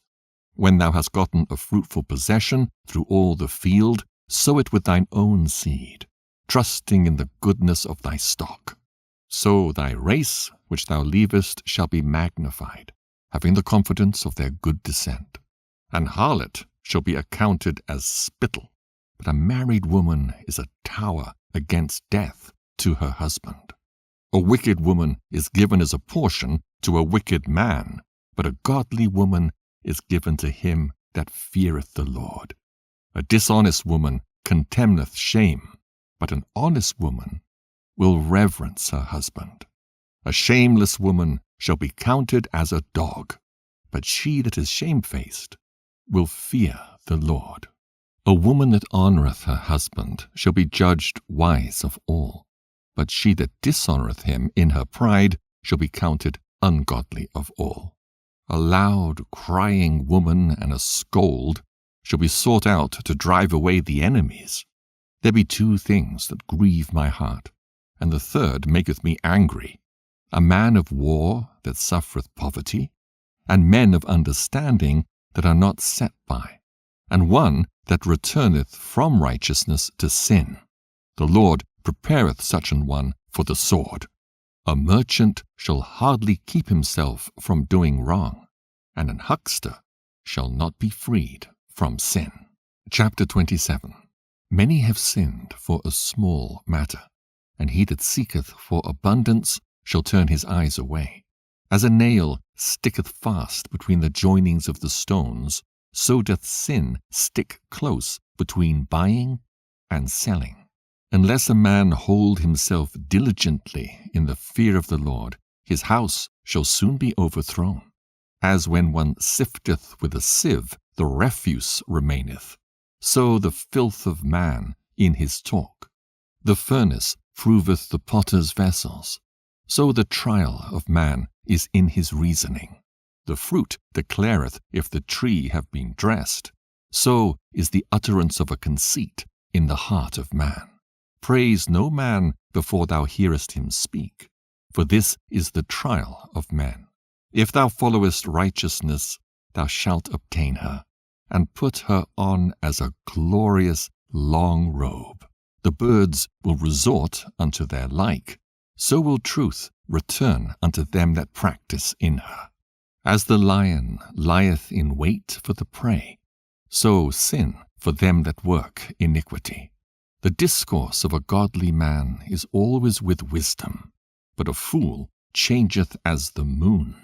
If thou be among the indiscreet, observe the time, but be continually among men of understanding. The discourse of fools is irksome, and their sport is the wantonness of sin. The talk of him that sweareth much maketh the hair stand upright, and their brawls make one stop his ears. The strife of the proud is bloodshedding, and their revilings are grievous to the ear. Whoso discovereth secrets loseth his credit, and shall never find friend to his mind. Love thy friend, and be faithful unto him. But if thou betrayest his secrets, follow no more after him. For as a man hath destroyed his enemy, so hast thou lost the love of thy neighbor. As one that letteth a bird go out of his hand, so hast thou let thy neighbor go, and shalt not get him again. Follow after him no more, for he is too far off. He is as a roe escaped out of the snare. As for a wound, it may be bound up, and after reviling there may be reconcilement. But he that betrayeth secrets is without hope. He that winketh with the eyes worketh evil, and he that knoweth him will depart from him. When thou art present, he will speak sweetly, and will admire thy words, but at the last he will writhe his mouth and slander thy sayings. I have hated many things, but nothing like him, for the Lord will hate him. Whoso casteth a stone on high casteth it on his own head, and a deceitful stroke shall make wounds. Whoso diggeth a pit shall fall therein, and he that setteth a trap shall be taken therein. He that worketh mischief, it shall fall upon him, and he shall not know whence it cometh. Mockery and reproach are from the proud, but vengeance as a lion shall lie in wait for them. They that rejoice at the fall of the righteous shall be taken in the snare, and anguish shall consume them before they die. Malice and wrath, even these are abominations, and the sinful man shall have them both. Chapter 28.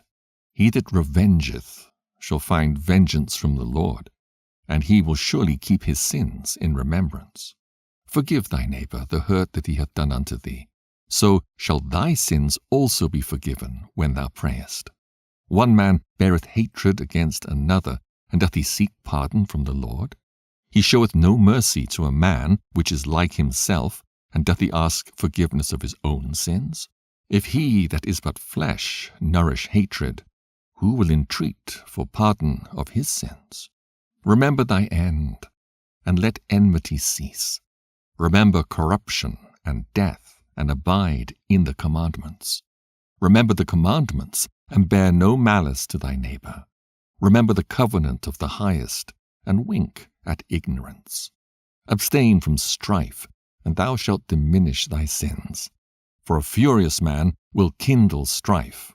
A sinful man disquieteth friends, and maketh debate among them that be at peace. As the matter of the fire is, so it burneth. And as a man's strength is, so is his wrath.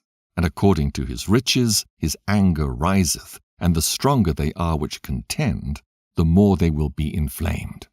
And hasty contention kindleth a fire, and a hasty fighting sheddeth blood. If thou blow the spark, it shall burn. If thou spit upon it, it shall be quenched. And both these come out of thy mouth. Curse the whisperer and double-tongued, for such have destroyed many that were at peace. A backbiting tongue hath disquieted many, and driven them from nation to nation. Strong cities hath it pulled down, and overthrown the houses of great men. A backbiting tongue hath cast out virtuous women, and deprived them of their labors.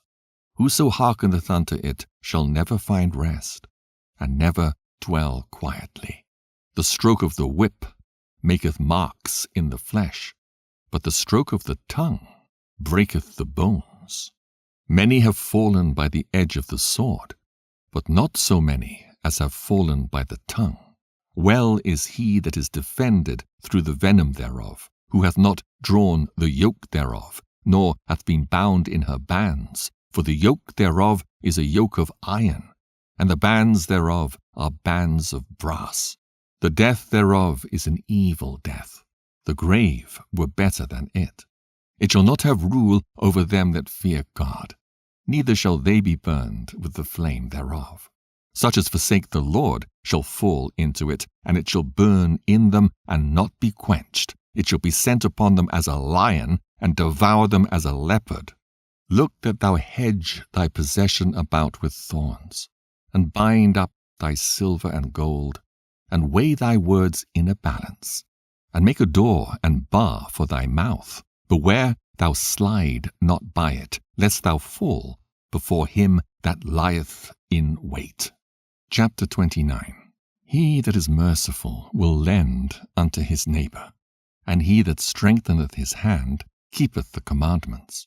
Lend to thy neighbor in time of his need, and pay thou thy neighbor again in due season.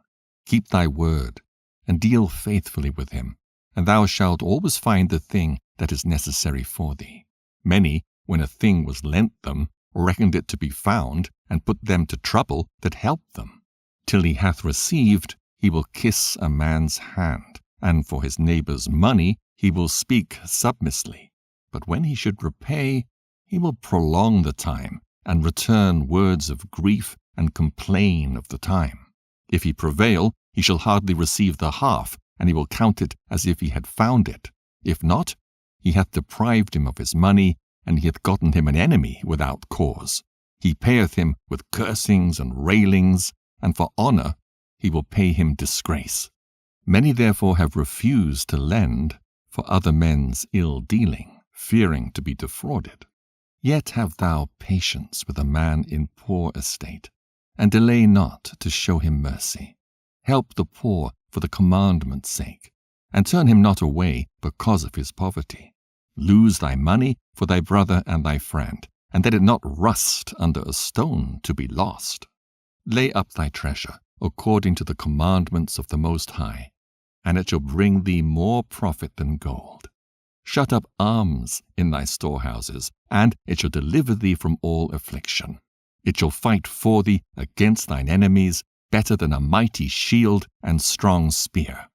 An honest man is surety for his neighbor, but he that is impudent will forsake him. Forget not the friendship of thy surety, for he hath given his life for thee. A sinner will overthrow the good estate of his surety, and he that is of an unthankful mind will leave him in danger that delivered him. Suretyship hath undone many of good estate, and shaken them as a wave of the sea. Mighty men hath it driven from their houses, so that they wandered among strange nations. A wicked man, transgressing the commandments of the Lord, shall fall into suretyship, and he that undertaketh and followeth other men's business for gain shall fall into suits. Help thy neighbor according to thy power, and beware that thou thyself fall not into the same. The chief thing for life is water, and bread, and clothing, and an house to cover shame.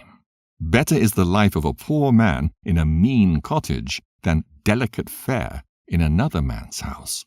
Be it little or much, hold thee contented, that thou hear not the reproach of thy house. For it is a miserable life to go from house to house. For where thou art a stranger, thou darest not open thy mouth. Thou shalt entertain and feast, and have no thanks. Moreover, thou shalt hear bitter words. Come, thou stranger, and furnish a table, and feed me of that thou hast ready. Give place, thou stranger, to an honorable man. My brother cometh to be lodged, and I have need of mine house. These things are grievous to a man of understanding, the upbraiding of house room, and reproaching of the lender. Chapter 30. He that loveth his son causeth him oft to feel the rod, that he may have joy of him in the end. He that chastiseth his son shall have joy in him, and shall rejoice of him among his acquaintance. He that teacheth his son grieveth the enemy, and before his friends he shall rejoice of him. Though his father die, yet he is as though he were not dead, for he hath left one behind him that is like himself. While he lived, he saw and rejoiced in him, and when he died, he was not sorrowful. He left behind him an avenger against his enemies, and one that shall requite kindness to his friends. He that maketh too much of his son shall bind up his wounds, and his bowels will be troubled at every cry. An horse not broken becometh headstrong, and a child left to himself will be wilful. Cocker thy child, and he shall make thee afraid. Play with him, and he shall bring thee to heaviness. Laugh not with him, lest thou have sorrow with him, and lest thou gnash thy teeth in the end. Give him no liberty in his youth, and wink not at his follies. Bow down his neck while he is young, and beat him on the sides while he is a child, lest he wax stubborn and be disobedient unto thee, and so bring sorrow to thine heart. Chastise thy son, and hold him to labor, lest his lewd behavior be an offense unto thee. Better is the poor, being sound and strong of constitution, than a rich man that is afflicted in his body. Health and good estate of body are above all gold, and a strong body above infinite wealth. There is no riches above a sound body, and no joy above the joy of the heart. Death is better than a bitter life or continual sickness. Delicates poured upon a mouth shut up are as messes of meat set upon a grave. What good doeth the offering unto an idol? For neither can it eat nor smell. So is he that is persecuted of the Lord. He seeth with his eyes, and groaneth, as an eunuch embraceth a virgin, and sigheth. Give not over thy mind to heaviness, and afflict not thyself in thine own counsel. The gladness of the heart is the life of man, and the joyfulness of man prolongeth his days. Love thine own soul, and comfort thy heart. Remove sorrow far from thee, for sorrow hath killed many, and there is no profit therein. Envy and wrath shorten the life, and carefulness bringeth age before the time. A cheerful and good heart will have care of his meat and diet. Chapter 31. Watching for riches consumeth the flesh, and the care thereof driveth away sleep. Watching care will not let a man slumber, as a sore disease breaketh sleep. The rich hath great labour in gathering riches together, and when he resteth, he is filled with his delicates. The poor laboureth in his poor estate, and when he leaveth off, he is still needy. He that loveth gold shall not be justified, and he that followeth corruption shall have enough thereof. Gold hath been the ruin of many, and their destruction was present. It is a stumbling block unto them that sacrifice unto it, and every fool shall be taken therewith. Blessed is the rich that is found without blemish, and hath not gone after gold. Who is he? And we will call him blessed. For wonderful things hath he done among his people. Who hath been tried thereby, and found perfect? Then let him glory. Who might offend, and hath not offended, or done evil, and hath not done it. His goods shall be established, and the congregation shall declare his alms. If thou sit at a bountiful table, be not greedy upon it, and say not, there is much meat on it. Remember that a wicked eye is an evil thing, and what is created more wicked than an eye? Therefore it weepeth upon every occasion. Stretch not thine hand whithersoever it looketh, and thrust it not with him into the dish. Judge not thy neighbour by thyself, and be discreet in every point. Eat, as it becometh a man, those things which are set before thee, and devour not, lest thou be hated. Leave off first for manner's sake, and be not unsatiable, lest thou offend. When thou sittest among many, reach not thine hand out first of all. A very little is sufficient for a man well nurtured, and he fetcheth not his wind short upon his bed. Sound sleep cometh of moderate eating. He riseth early, and his wits are with him. But the pain of watching, and choler, and pangs of the belly are with an unsatiable man. And if thou hast been forced to eat, arise, go forth, vomit, and thou shalt have rest. My son, hear me, and despise me not, and at the last thou shalt find, as I told thee. In all thy works be quick, so shall there no sickness come unto thee. Whoso is liberal of his meat, men shall speak well of him, and the report of his good housekeeping will be believed. But against him that is a niggard of his meat the whole city shall murmur, and the testimonies of his niggardness shall not be doubted of. Show not thy valiantness in wine, for wine hath destroyed many. The furnace proveth the edge by dipping, so doth wine the hearts of the proud by drunkenness. Wine is as good as life to a man, if it be drunk moderately. What life is then to a man that is without wine? For it was made to make men glad. Wine measurably drunk and in season bringeth gladness of the heart and cheerfulness of the mind.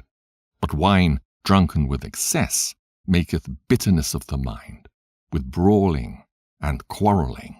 Drunkenness increaseth the rage of a fool till he offend.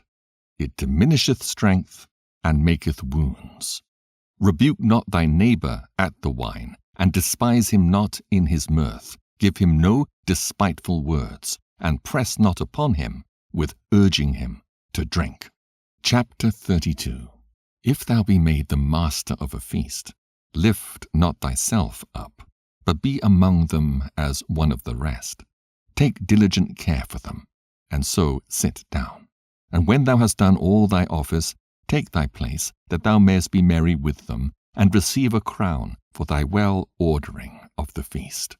Speak, thou that art the elder, for it becometh thee, but with sound judgment, and hinder not music. Pour not out words when there is a musician, and show not forth wisdom out of time. A concert of music in a banquet of wine is as a signet of carbuncle set in gold. As a signet of an emerald set in a work of gold, so is the melody of music with pleasant wine. Speak, young man, if there be need of thee, and yet scarcely when thou art twice asked. Let thy speech be short, comprehending much in few words. Be as one that knoweth, and yet holdeth his tongue. If thou be among great men, make not thyself equal with them. And when ancient men are in place, use not many words. Before the thunder goeth lightning, and before a shamefaced man shall go favor. Rise up betimes, and be not the last, but get thee home without delay. There take thy pastime, and do what thou wilt, but sin not by thy proud speech. And for these things bless him that made thee, and hath replenished thee with his good things. Whoso feareth the Lord will receive his discipline, and they that seek him early shall find favor. He that seeketh the law shall be filled therewith, but the hypocrite will be offended thereat. They that fear the Lord shall find judgment, and shall kindle justice as a light. A sinful man will not be reproved, but findeth an excuse according to his will. A man of counsel will be considerate, but a strange and proud man is not daunted with fear, even when of himself he hath done without counsel. Do nothing without advice, and when thou hast once done, repent not. Go not in a way wherein thou mayest fall, and stumble not among the stones. Be not confident in a plain way, and beware of thine own children. In every good work trust thy own soul, for this is the keeping of the commandments. He that believeth in the Lord taketh heed to the commandment, and he that trusteth in him shall fare never the worse. Chapter 33. There shall no evil happen unto him that feareth the Lord, but in temptation even again he will deliver him. A wise man hateth not the law, but he that is an hypocrite therein is as a ship in a storm. A man of understanding trusteth in the law, and the law is faithful unto him as an oracle. Prepare what to say, and so thou shalt be heard, and bind up instruction, and then make an answer. The heart of the foolish is like a cartwheel, and his thoughts are like a rolling axle tree. A stallion horse is as a mocking friend. He neigheth under every one that sitteth upon him. Why does one day excel another, when as all the light of every day in the year is of the sun? By the knowledge of the Lord they were distinguished, and he altered seasons and feasts. Some of them hath he made high days, and hallowed them, and some of them hath he made ordinary days. And all men are from the ground, and Adam was created of earth. In much knowledge the Lord hath divided them, and made their ways diverse. Some of them hath he blessed and exalted, and some of them he sanctified and set near himself. But some of them hath he cursed and brought low, and turned out of their places. As the clay is in the potter's hand to fashion it at his pleasure, so man is in the hand of him that made him, to render to them as liketh him best. Good is set against evil, and life against death. So is the godly against the sinner, and the sinner against the godly. So look upon all the works of the Most High, and there are 2 and 2, one against another. I awaked up last of all, as one that gathereth after the grape-gatherers. By the blessing of the Lord I profited, and tread my winepress like a gatherer of grapes. Consider that I labored not for myself only, but for all them that seek learning. Hear me, O ye great men of the people, and hearken with your ears, ye rulers of the congregation. Give not thy son and wife, thy brother and friend, power over thee whilst thou livest, and give not thy goods to another, lest it repent thee, and thou entreat for the same again. As long as thou livest and hast breath in thee, give not thyself over to any. For better it is that thy children should seek to thee, than that thou shouldst stand to their courtesy. In all thy works keep to thyself the preeminence. Leave not a stain in thine honour. At the time when thou shalt end thy days and finish thy life, distribute thine inheritance. Fodder, a wand, and burdens are for the ass, and bread, correction, and work for a servant. If thou set thy servant to labour, thou shalt find rest. But if thou let him go idle, he shall seek liberty. A yoke and a collar do bow the neck. So are tortures and torments for an evil servant. Send him to labour, that he be not idle, for idleness teacheth much evil. Set him to work as is fit for him, if he be not obedient, put on more heavy fetters. But be not excessive toward any, and without discretion do nothing. If thou have a servant, let him be unto thee as thyself, because thou hast bought him with a price. If thou have a servant, entreat him as a brother, for thou hast need of him as of thine own soul. If thou entreat him evil, and he run from thee, which way wilt thou go to seek him? Chapter 34. The hopes of a man void of understanding are vain and false, and dreams lift up fools. Whoso regardeth dreams is like him that catcheth at a shadow, and followeth after the wind. The vision of dreams is the resemblance of one thing to another, even as the likeness of a face to a face. Of an unclean thing, what can be cleansed? And from that thing which is false, what truth can come? Divinations and soothsayings and dreams are vain, and the heart fancieth as a woman's heart in travail. If they be not sent from the Most High in thy visitation, set not thy heart upon them. For dreams have deceived many, and they have failed that put their trust in them. The law shall be found perfect without lies, and wisdom is perfection to a faithful mouth. A man that hath travelled knoweth many things, and he that hath much experience will declare wisdom. He that hath no experience knoweth little, but he that hath travelled is full of prudence. When I travelled, I saw many things, and I understand more than I can express. I was oft times in danger of death, yet I was delivered because of these things. The spirit of those that fear the Lord shall live, for their hope is in him that saveth them.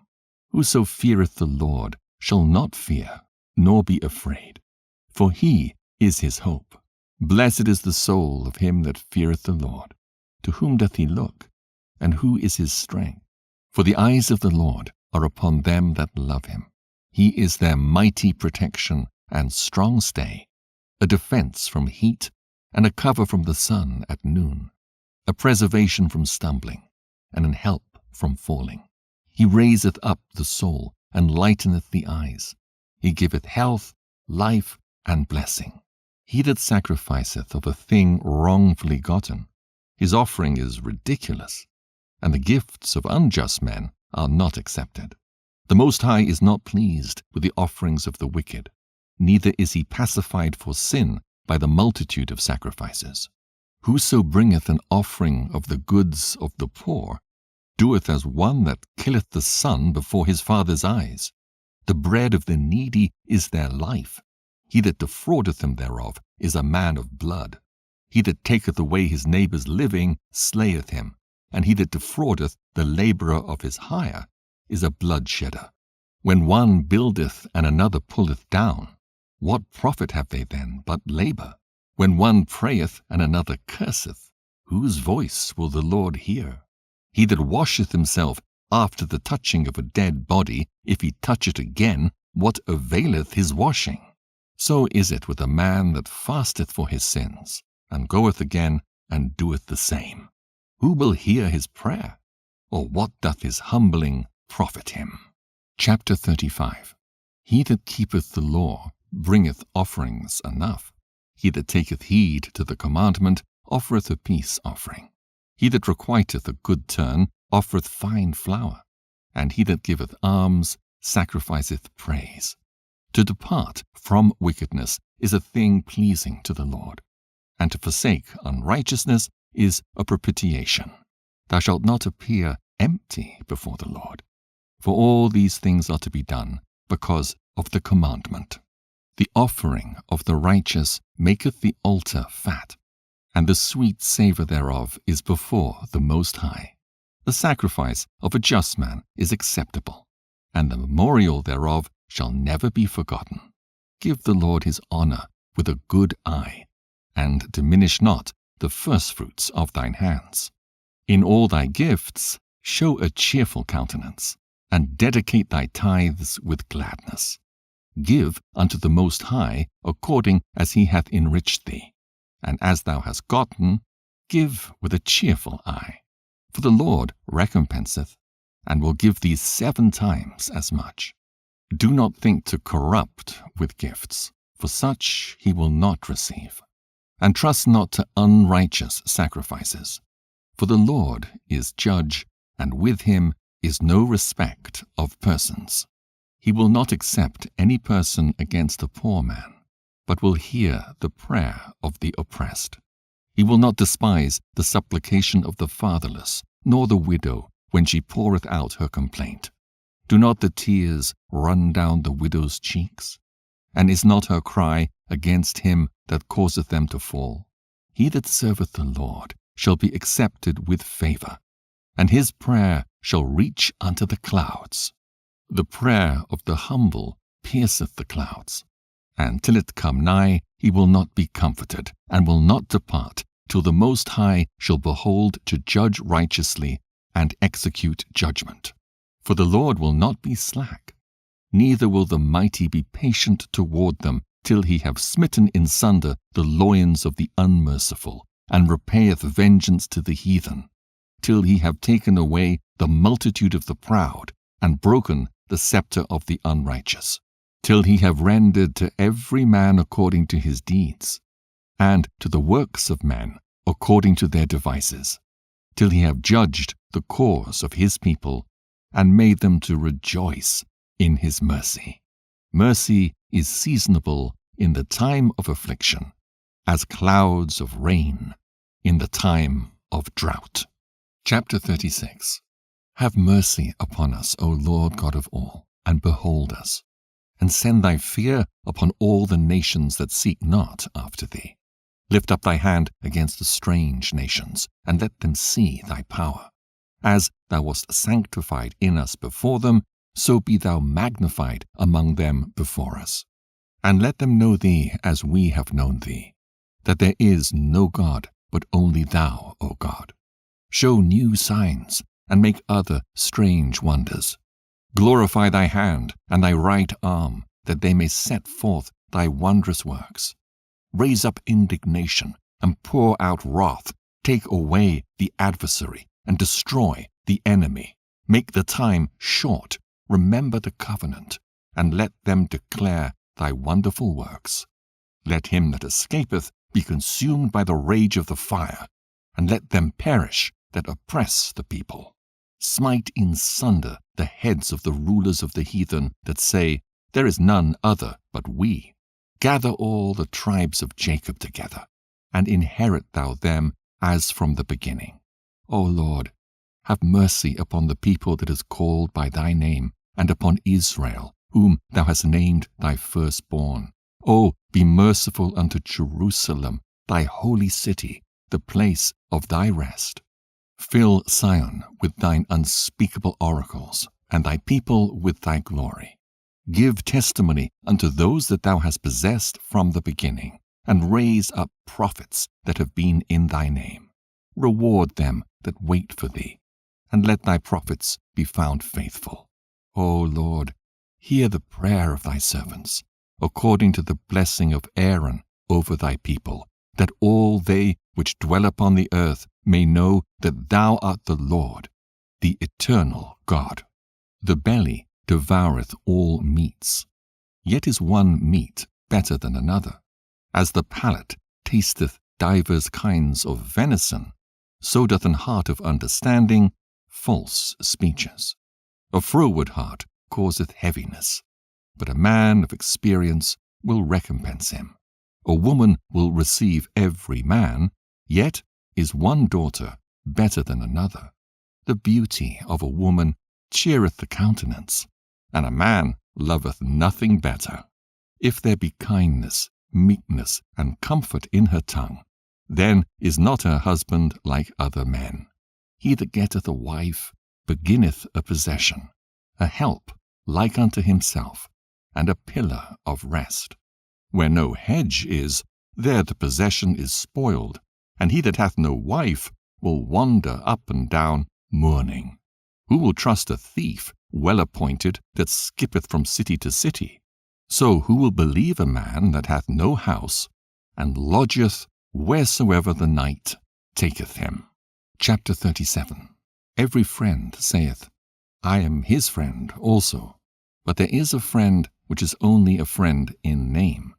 Is it not a grief unto death when a companion and friend is turned to an enemy? O wicked imagination, whence camest thou in to cover the earth with deceit? There is a companion which rejoiceth in the prosperity of a friend, but in the time of trouble will be against him.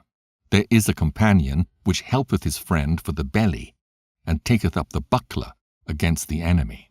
Forget not thy friend in thy mind, and be not unmindful of him in thy riches. Every counsellor extolleth counsel, but there is some that counselleth for himself. Beware of a counsellor, and know before what need he hath, for he will counsel for himself, lest he cast the lot upon thee, and say unto thee, Thy way is good, and afterward he stand on the other side to see what shall befall thee. Consult not with one that suspecteth thee, and hide thy counsel from such as envy thee. Neither consult with a woman touching her of whom she is jealous, neither with a coward in matters of war, nor with a merchant concerning exchange, nor with a buyer of selling, nor with an envious man of thankfulness, nor with an unmerciful man touching kindness, nor with the slothful for any work, nor with an hireling for a year of finishing work, nor with an idle servant of much business. Hearken not unto these in any matter of counsel, but be continually with a godly man, whom thou knowest to keep the commandments of the Lord, whose mind is according to thy mind, and will sorrow with thee if thou shalt miscarry. And let the counsel of thine own heart stand, for there is no man more faithful unto thee than it.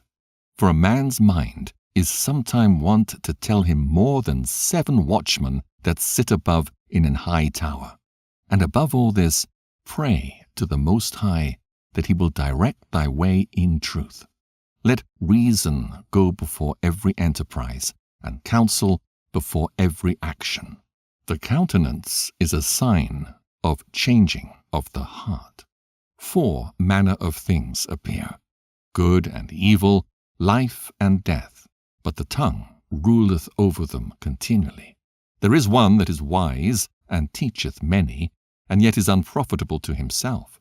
There is one that showeth wisdom in words, and is hated. He shall be destitute of all food, for grace is not given him from the Lord, because he is deprived of all wisdom. Another is wise to himself, and the fruits of understanding are commendable in his mouth. A wise man instructeth his people, and the fruits of his understanding fail not.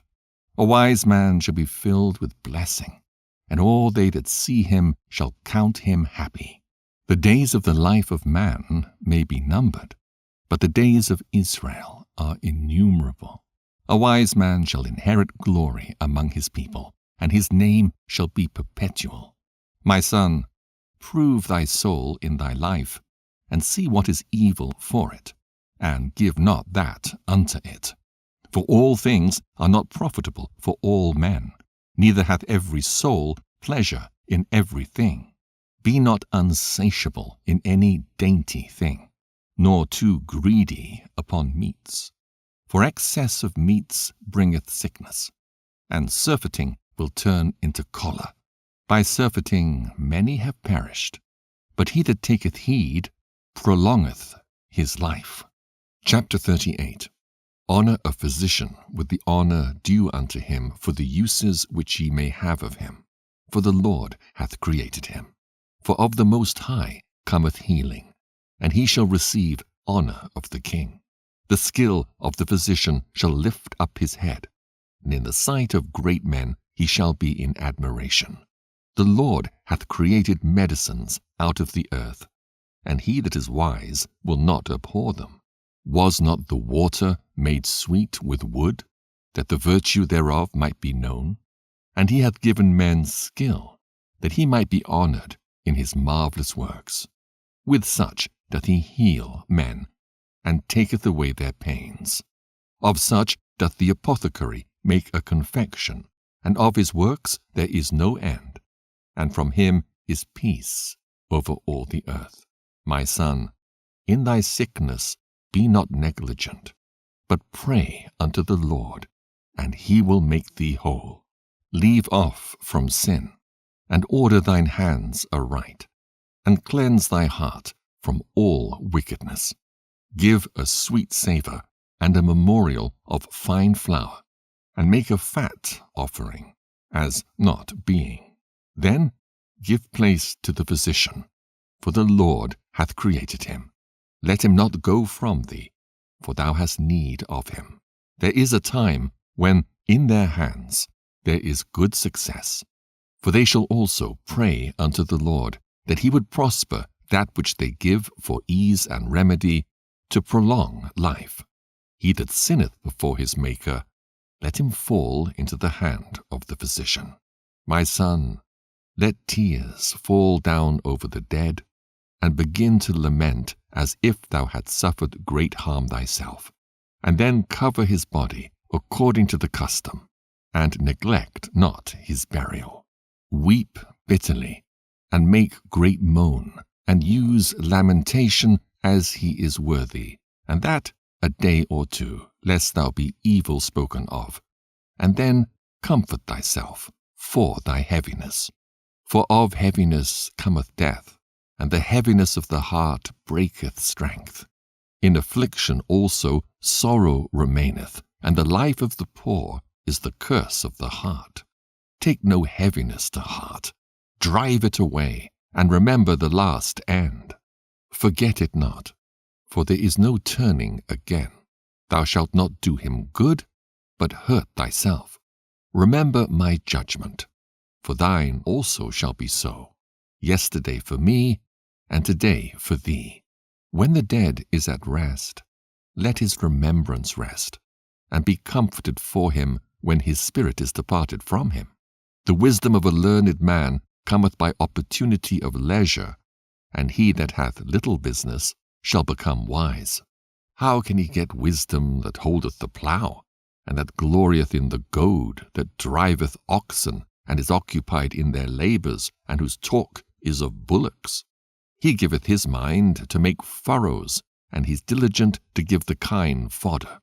So every carpenter and workmaster that laboureth night and day, and they that cut and grave seals, and are diligent to make great variety, and give themselves to counterfeit imagery, and watch to finish a work. The smith also sitting by the anvil, and considering the ironwork. The vapour of the fire wasteth his flesh, and he fighteth with the heat of the furnace. The noise of the hammer and the anvil is ever in his ears, and his eyes look still upon the pattern of the thing that he maketh. He setteth his mind to finish his work, and watcheth to polish it perfectly. So doth the potter sitting at his work, and turning the wheel about with his feet, who is always carefully set at his work, and maketh all his work by number. He fashioneth the clay with his arm, and boweth down his strength before his feet. He applieth himself to lead it over, and is diligent to clean the furnace. All these trust to their hands, and every one is wise in his work. Without these cannot a city be inhabited. And they shall not dwell where they will, nor go up and down.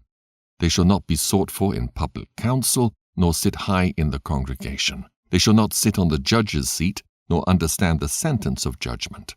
They cannot declare justice and judgment, and they shall not be found where parables are spoken. But they will maintain the state of the world, and all their desire is in the work of their craft. Chapter 39. But he that giveth his mind to the law of the Most High, and is occupied in the meditation thereof, will seek out the wisdom of all the ancient, and be occupied in prophecies. He will keep the sayings of the renowned men, and where subtle parables are, he will be there also. He will seek out the secrets of grave sentences, and be conversant in dark parables. He shall serve among great men, and appear before princes. He will travel through strange countries, for he hath tried the good and the evil among men. He will give his heart to resort early to the Lord that made him, and will pray before the Most High, and will open his mouth in prayer and make supplication for his sins. When the great Lord will, he shall be filled with the spirit of understanding. He shall pour out wise sentences, and give thanks unto the Lord in his prayer.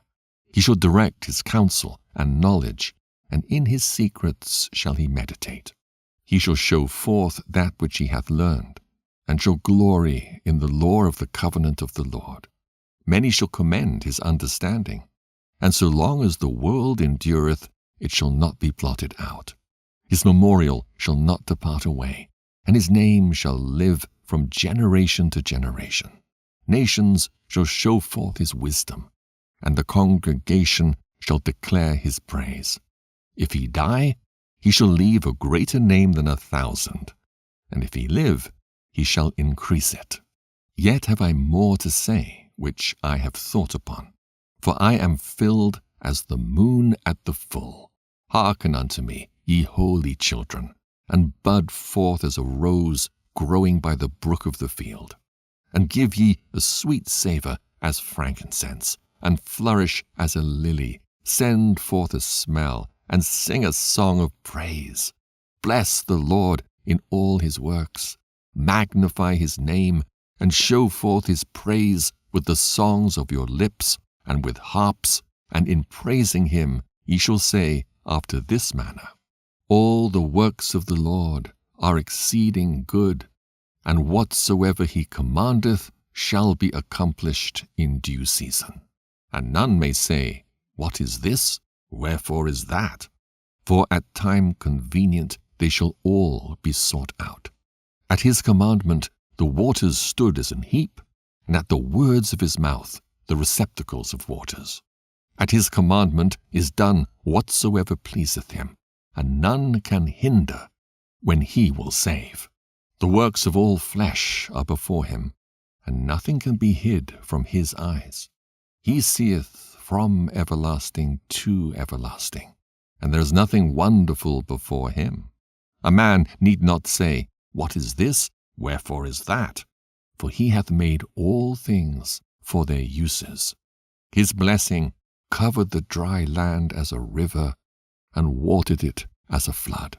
As he hath turned the waters into saltness, so shall the heathen inherit his wrath.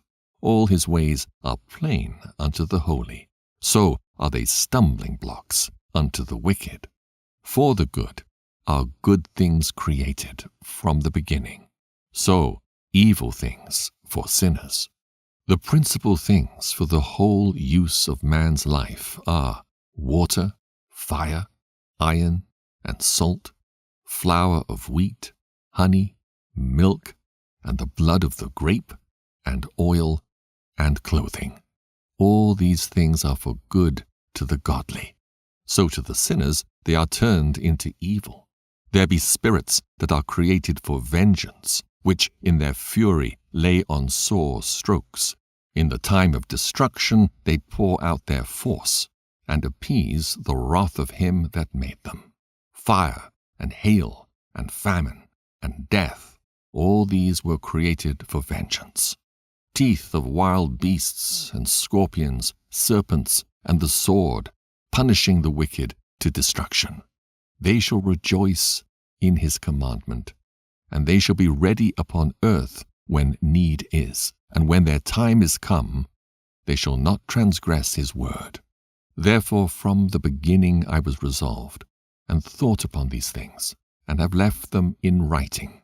All the works of the Lord are good, and he will give every needful thing in due season, so that a man cannot say, This is worse than that, for in time they shall all be well approved.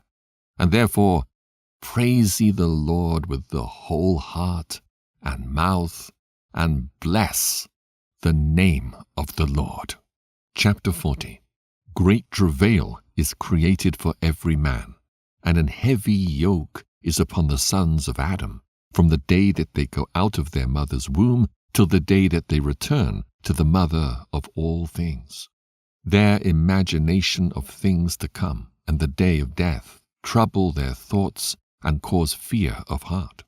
From him that sitteth on a throne of glory, unto him that is humbled in earth and ashes. From him that weareth purple and a crown, unto him that is clothed with a linen frock. Wrath and envy, trouble and unquietness, fear of death, and anger and strife, and in the time of rest upon his bed his night sleep, do change his knowledge. A little or nothing is his rest, and afterward he is in his sleep as in a day of keeping watch, troubled in the vision of his heart, as if he were escaped out of a battle. When all is safe, he awaketh, and marvelleth that the fear was nothing. Such things happen unto all flesh, both man and beast, and that is sevenfold more upon sinners. Death and bloodshed, strife and sword, calamities, famine, tribulation and the scourge, these things are created for the wicked, and for their sakes came the flood. All things that are of the earth shall turn to the earth again, and that which is of the waters doth return into the sea. All bribery and injustice shall be blotted out, but true dealing shall endure forever. The goods of the unjust shall be dried up like a river, and shall vanish with noise like a great thunder in rain. While he openeth his hand, he shall rejoice. So shall transgressors come to naught. The children of the ungodly shall not bring forth many branches, but are as unclean roots upon a hard rock. The weed growing upon every water and bank of a river shall be pulled up before all grass. Bountifulness is as a most fruitful garden, and mercifulness endureth forever. To labor and to be content with that a man hath is a sweet life, but he that findeth a treasure is above them both. Children and the building of a city continue a man's name, but a blameless wife is counted above them both. Wine and music rejoice the heart, but the love of wisdom is above them both. The pipe and the psaltery make sweet melody, but a pleasant tongue is above them both. Thine eye desireth favor and beauty, but more than both corn while it is green. A friend and companion never meet amiss, but above both is a wife with her husband. Brethren and help are against time of trouble, but alms shall deliver more than them both. Gold and silver make the foot stand sure, but counsel is esteemed above them both. Riches and strength lift up the heart, but the fear of the Lord is above them both. There is no want in the fear of the Lord, and it needeth not to seek help. The fear of the Lord is a fruitful garden, and covereth him above all glory. My son, lead not a beggar's life, for better it is to die than to beg. The life of him that dependeth on another man's table is not to be counted for a life, for he polluteth himself with other men's meat. But a wise man, well nurtured, will beware thereof. Begging is sweet in the mouth of the shameless, but in his belly there shall burn a fire. Chapter 41. O death, how bitter is the remembrance of thee to a man that liveth at rest in his possessions, unto a man that hath nothing to vex him, and that hath prosperity in all things, yea, unto him that is yet able to receive meat. O death, acceptable is thy sentence unto the needy, and unto him whose strength faileth, that is now in the last age, and is vexed with all things, and to him that despaireth, and hath lost patience. Fear not the sentence of death. Remember them that have been before thee, and that come after. For this is the sentence of the Lord over all flesh. And why art thou against the pleasure of the Most High? There is no inquisition in the grave, whether thou have lived 10 or 100 or 1,000 years. The children of sinners are abominable children, and they that are conversant in the dwelling of the ungodly. The inheritance of sinners' children shall perish, and their posterity shall have a perpetual reproach. The children will complain of an ungodly father, because they shall be reproached for his sake. Woe be unto you, ungodly men, which have forsaken the law of the Most High God. For if ye increase, it shall be to your destruction. And if ye be born, ye shall be born to a curse. And if ye die, a curse shall be your portion. All that are of the earth shall turn to earth again. So the ungodly shall go from a curse to destruction.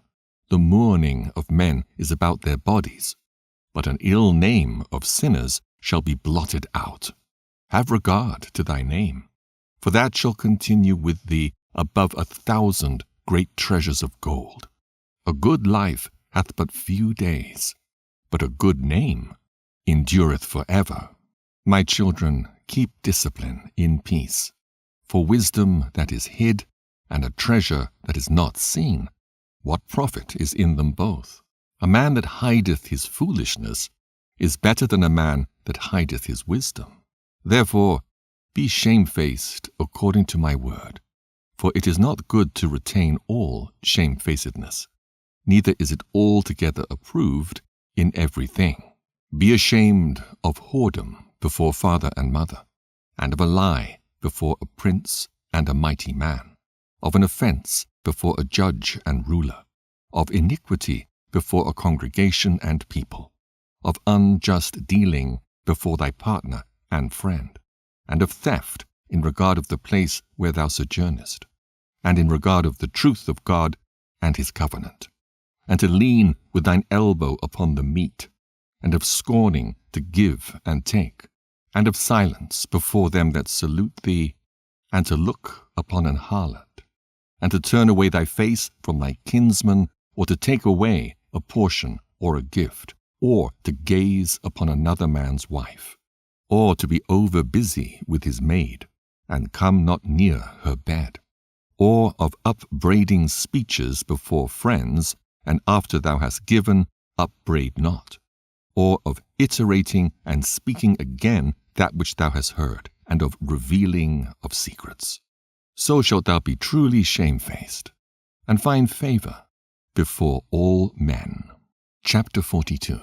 Of these things be not thou ashamed, and accept no person to sin thereby, of the law of the Most High and his covenant, and of judgment to justify the ungodly, of reckoning with thy partners and travelers, or of the gift of the heritage of friends, of exactness of balance and weights, or of getting much or little, and of merchants' indifferent selling, of much correction of children, and to make the side of an evil servant to bleed.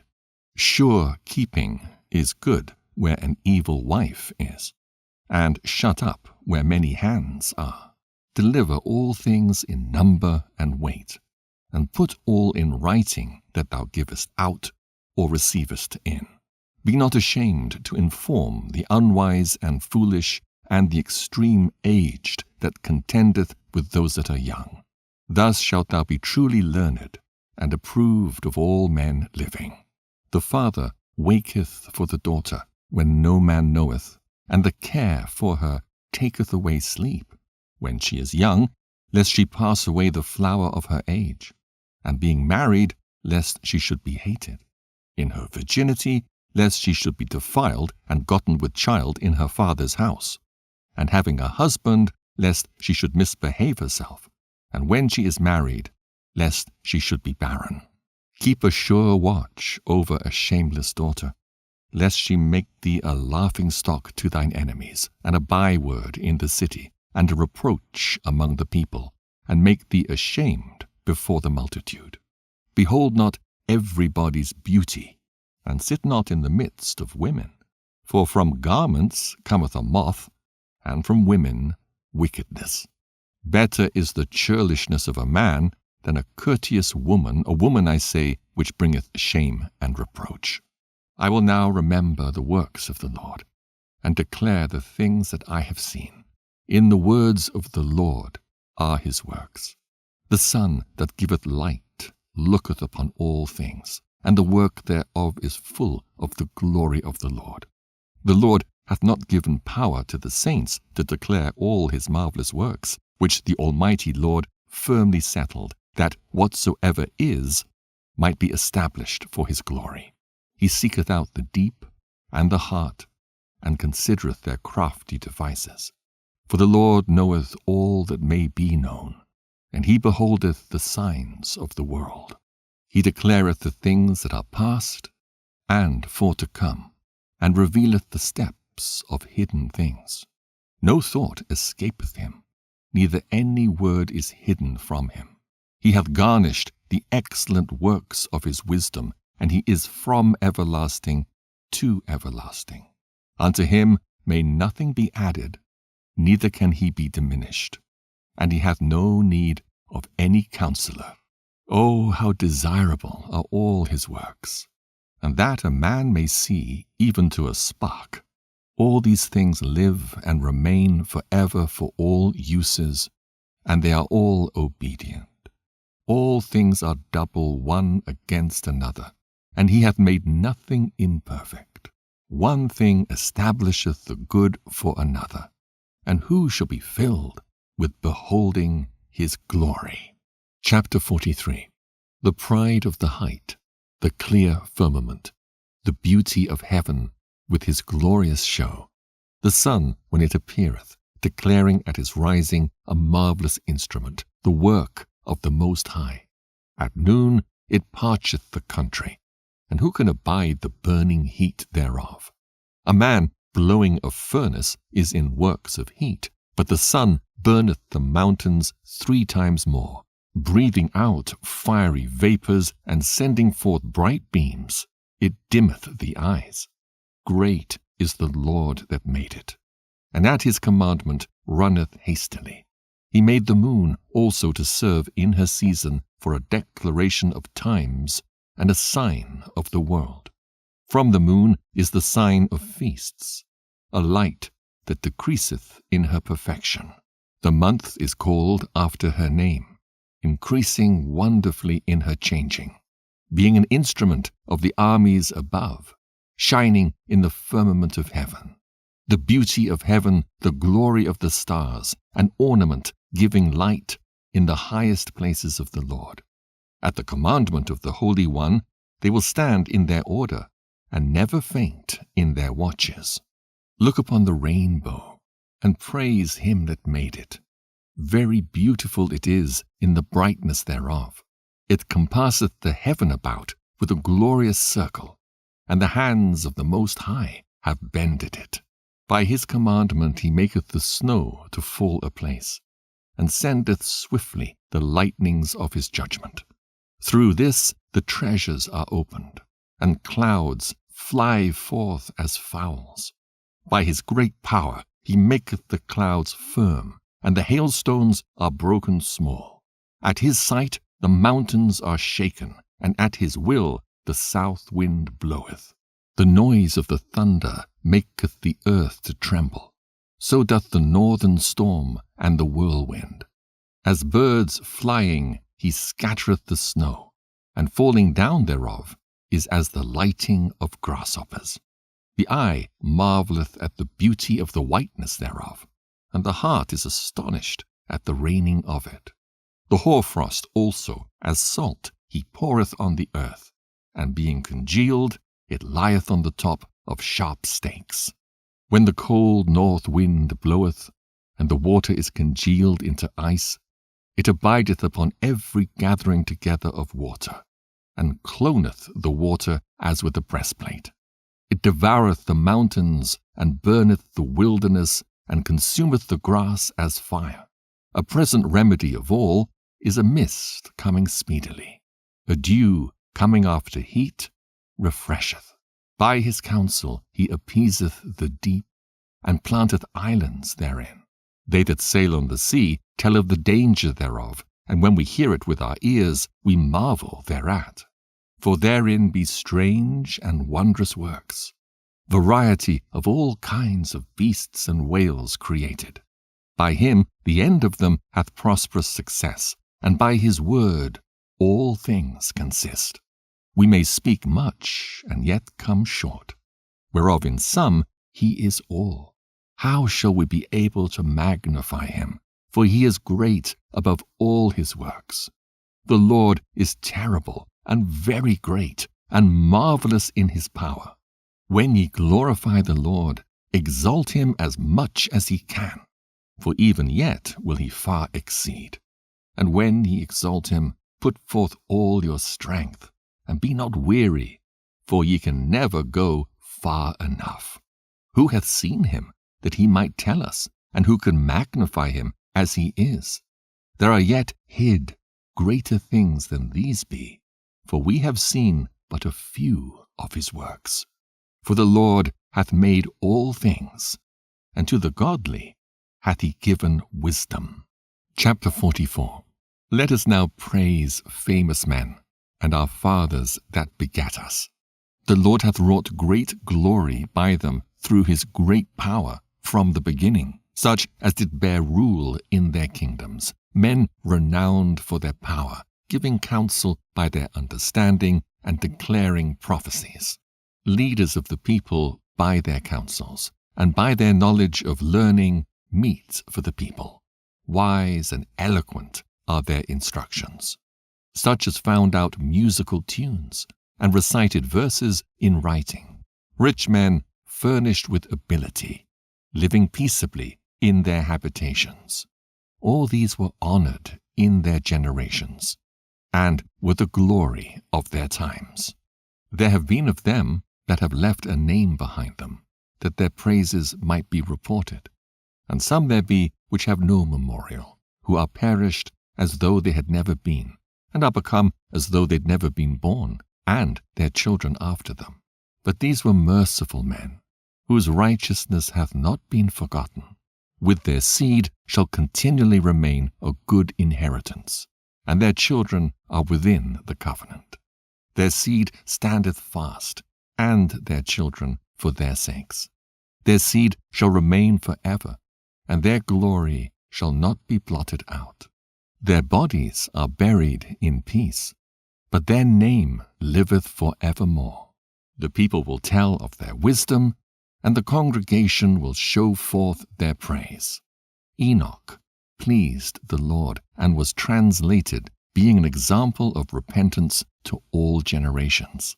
Noah was found perfect and righteous. In the time of wrath he was taken in exchange for the world. Therefore was he left as a remnant unto the earth when the flood came. An everlasting covenant was made with him, that all flesh should perish no more by the flood. Abraham was a great father of many people. In glory there was none like unto him, who kept the law of the Most High, and was in covenant with him. He established the covenant in his flesh, and when he was proved, he was found faithful.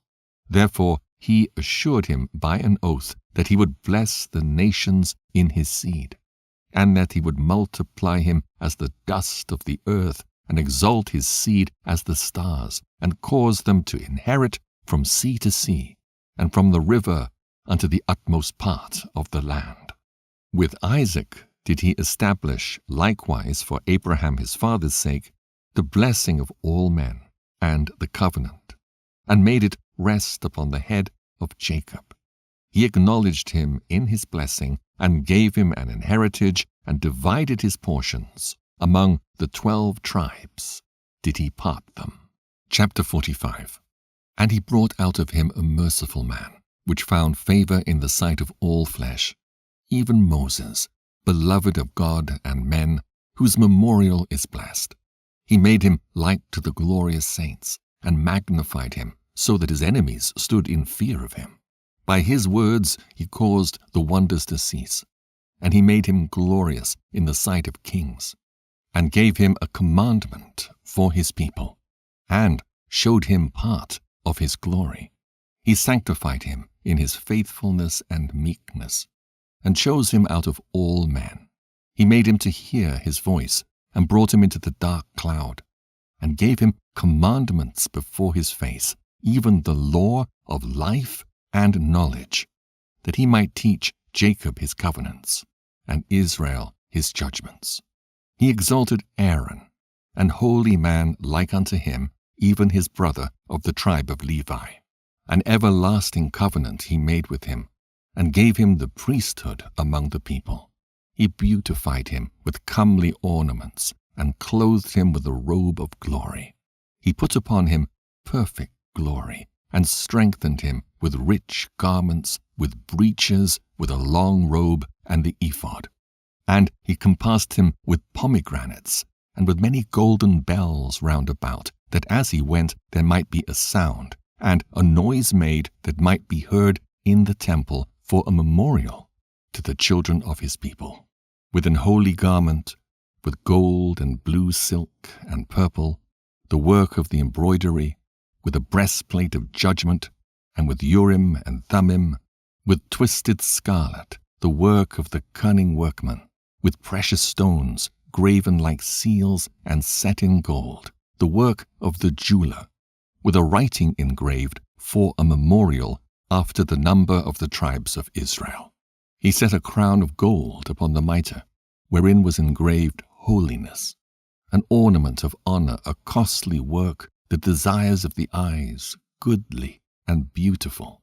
Before him there were none such, neither did ever any stranger put them on, but only his children and his children's children perpetually. Their sacrifices shall be wholly consumed, every day, twice continually. Moses consecrated him, and anointed him with holy oil. This was appointed unto him by an everlasting covenant, and to his seed, so long as the heavens should remain, that they should minister unto him, and execute the office of the priesthood, and bless the people in his name. He chose him out of all men living to offer sacrifices to the Lord, incense and a sweet savor for a memorial, to make reconciliation for his people. He gave unto him his commandments and authority in the statutes of judgments, that he should teach Jacob the testimonies and inform Israel in his laws. Strangers conspired together against him, and maligned him in the wilderness, even the men that were of Dathan's and Abiram's side, and the congregation of Korah, with fury and wrath. This the Lord saw, and it displeased him, and in his wrathful indignation were they consumed. He did wonders upon them to consume them with the fiery flame. But he made Aaron more honorable, and gave him an heritage, and divided unto him the firstfruits of the increase. Especially he prepared bread in abundance. For they eat of the sacrifices of the Lord, which he gave unto him and his seed. Howbeit, in the land of the people he had no inheritance, neither had he any portion among the people. For the Lord himself is his portion and inheritance. The third in glory is Phinehas, the son of Eleazar, because he had zeal in the fear of the Lord, and stood up with good courage of heart, when the people were turned back, and made reconciliation for Israel. Therefore was there a covenant of peace made with him, that he should be the chief of the sanctuary and of his people, and that he and his posterity should have the dignity of the priesthood forever. according to the covenant made with David, son of Jesse, of the tribe of Judah, that the inheritance of the king should be to his posterity alone. So the inheritance of Aaron should also be unto his seed. God give you wisdom in your heart to judge his people in righteousness, that their good things be not abolished, and that their glory may endure forever. Chapter 46. Joshua the son of Nun was valiant in the wars, and was the successor of Moses in prophecies, who according to his name was made great for the saving of the elect of God, and taking vengeance of the enemies that rose up against them, that he might set Israel in their inheritance. How great glory gat he when he did lift up his hands and stretched out his sword against the cities! Who before him so stood to it? For the Lord himself brought his enemies unto him. Did not the sun go back by his means? And was not one day as long as two? He called upon the Most High Lord when the enemies pressed upon him on every side, and the great Lord heard him. And with hailstones of mighty power he made the battle to fall violently upon the nations. And in the descent of Beth-horon he destroyed them that resisted, that the nations might know all their strength, because he fought in the sight of the Lord, and he followed the Mighty One. In the time of Moses also he did a work of mercy, he and Caleb the son of Jephunneh, in that they withstood the congregation and withheld the people from sin, and appeased the wicked murmuring. And of 600,000 people on foot, they too were preserved to bring them in to the heritage, even unto the land that floweth with milk and honey. The Lord gave strength also unto Caleb, which remained with him unto his old age, so that he entered upon the high places of the land, and his seed obtained it for an heritage, that all the children of Israel might see that it is good to follow the Lord. And concerning the judges, every one by name, whose heart went not a-whoring, nor departed from the Lord, let their memory be blessed. Let their bones flourish out of their place, and let the name of them that were honored be continued upon their children. Samuel, the prophet of the Lord, beloved of his Lord, established a kingdom and anointed princes over his people. By the law of the Lord he judged the congregation, and the Lord had respect unto Jacob. By his faithfulness he was found a true prophet, and by his word he was known to be faithful in vision. He called upon the mighty Lord when his enemies pressed upon him on every side, when he offered the sucking lamb. And the Lord thundered from heaven, and with a great noise made his voice to be heard. And he destroyed the rulers of the Tyrians and all the princes of the Philistines. And before his long sleep he made protestations in the sight of the Lord and his anointed, I have not taken any man's goods, so much as a shoe, and no man did accuse him. And after his death he prophesied, and showed the king his end, and lifted up his voice from the earth in prophecy, to blot out the wickedness of the people. Chapter 47. And after him rose up Nathan to prophesy in the time of David. As is the fat taken away from the peace offering, so was David chosen out of the children of Israel.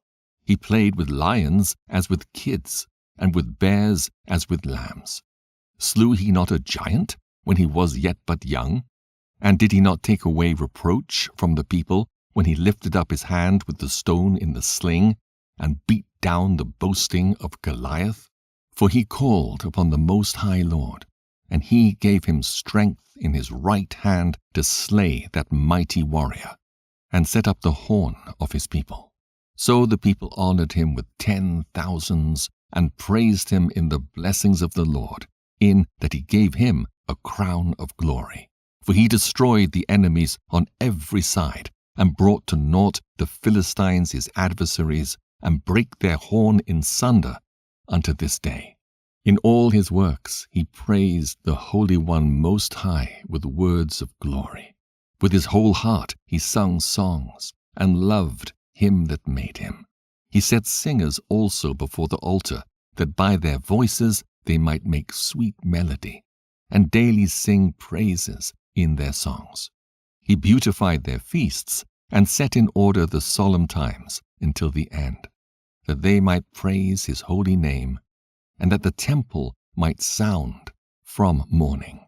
The Lord took away his sins, and exalted his horn forever. He made him a covenant of kings, and a throne of glory in Israel. After him rose up a wise son, and for his sake he dwelt at large.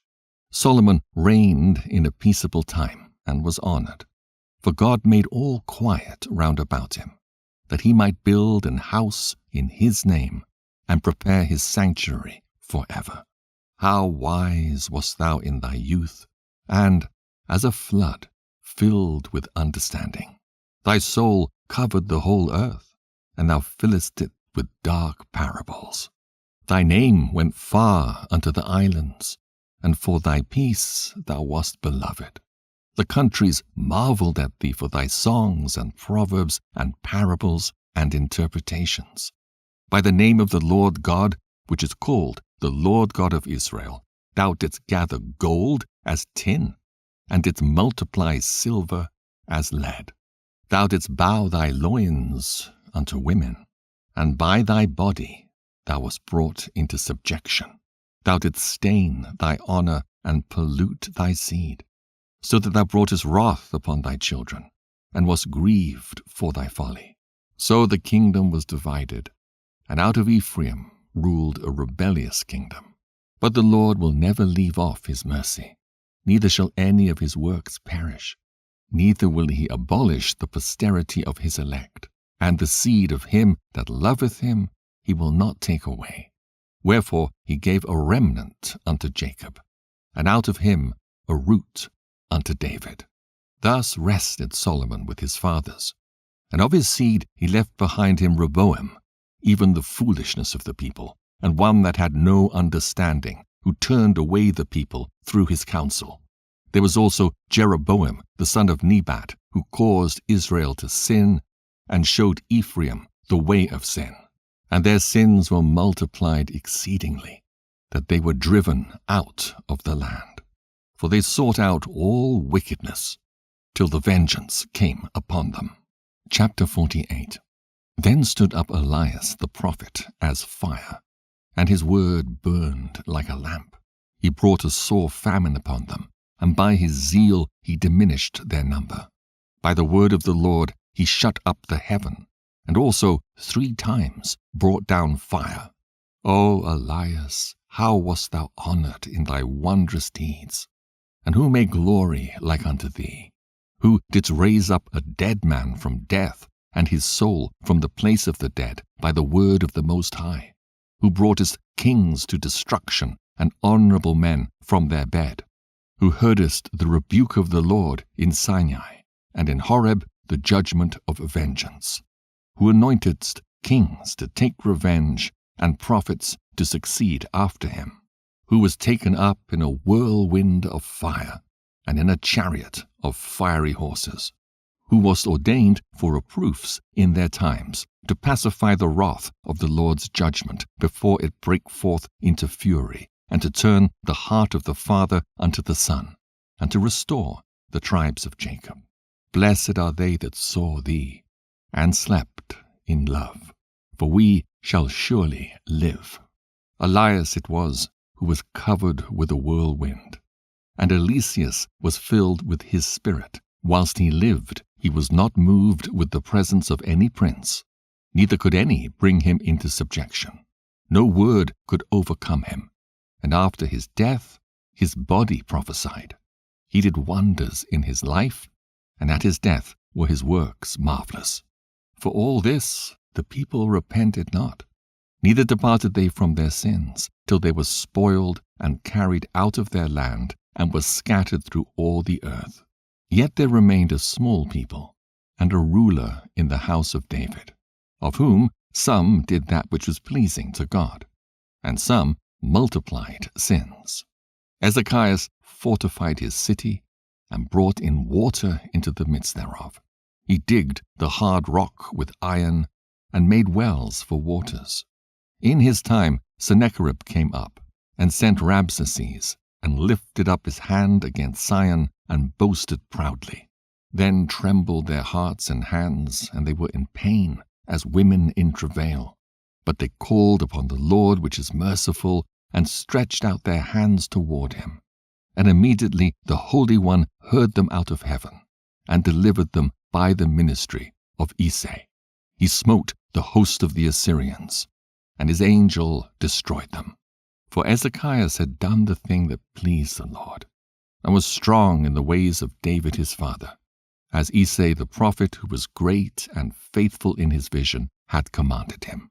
In his time the sun went backward, and he lengthened the king's life. He saw by an excellent spirit what should come to pass at the last, and he comforted them that mourned in Sion. He showed what should come to pass forever, and secret things, or ever they came. Chapter 49. The remembrance of Josias is like the composition of perfume that is made by the art of the apothecary. It is sweet as honey in all mouths, and as music at a banquet of wine. He behaved himself uprightly in the conversion of the people, and took away the abominations of iniquity. He directed his heart unto the Lord, and in the time of the ungodly he established the worship of God. All except David and Ezekias and Josias were defective, for they forsook the law of the Most High. Even the kings of Judah failed. Therefore he gave their power unto others, and their glory to a strange nation. They burnt the chosen city of the sanctuary, and made the streets desolate, according to the prophecy of Jeremiah. For they entreated him evil, who nevertheless was a prophet, sanctified in his mother's womb, that he might root out and afflict and destroy, and that he might build up also and plant. It was Ezekiel who saw the glorious vision, which was showed him upon the chariot of the cherubims. For he made mention of the enemies under the figure of the rain, and directed them that went right. And of the 12 prophets, let the memorial be blessed, and let their bones flourish again out of their place. For they comforted Jacob, and delivered them by assured hope. How shall we magnify Zerubbabel? For he was as a signet upon the right hand. So was Jesus the son of Josedech, who in their time builded the house and set up an holy temple to the Lord, which was prepared for everlasting glory. And among the elect was Nehemiah, whose renown is great, who raised up for us the walls that were fallen, and set up the gates and the bars, and raised up our ruins again. But upon the earth was no man created like Enoch, for he was taken from the earth. Neither was there a young man born like Joseph, a governor of his brethren, a stay of the people, whose bones were regarded of the Lord. Shem and Seth were in great honor among men, and so was Adam above every living thing in creation. Chapter 50. Simon, the high priest, the son of Onias, who in his life repaired the house again, and in his days fortified the temple. And by him was built from the foundation the double height, the high fortress of the wall about the temple. In his days the cistern to receive water, being in compass as the sea, was covered with plates of brass. He took care of the temple, that it should not fall, and fortified the city against besieging. How was he honored in the midst of the people in his coming out of the sanctuary! He was as the morning star in the midst of a cloud, and as the moon at the full, as the sun shining upon the temple of the Most High, and as the rainbow giving light in the bright clouds, and as the flower of roses in the spring of the year, as lilies by the rivers of waters, and as the branches of the frankincense tree in the time of summer, as fire and incense in the censer, and as a vessel of beaten gold set with all manner of precious stones, and as a fair olive tree budding forth fruit, and as a cypress tree which groweth up to the clouds. When he put on the robe of honor, and was clothed with the perfection of glory, when he went up to the holy altar, he made the garment of holiness honorable. When he took the portions out of the priest's hands, he himself stood by the hearth of the altar, compassed about as a young cedar in Libanus, and as palm trees compassed they him round about.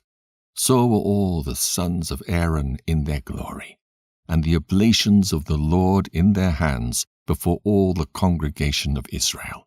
And finishing the service at the altar, that he might adorn the offering of the Most High Almighty, he stretched out his hand to the cup, and poured of the blood of the grape. He poured out at the foot of the altar a sweet-smelling savour unto the Most High King of all. Then shouted the sons of Aaron, and sounded the silver trumpets, and made a great noise to be heard, for a remembrance before the Most High. Then all the people together hasted, and fell down to the earth upon their faces, to worship their Lord God Almighty, the Most High. The singers also sang praises with their voices. With great variety of sounds was there made sweet melody. And the people besought the Lord, the Most High, by prayer before him that is merciful, till the solemnity of the Lord was ended, and they had finished his service.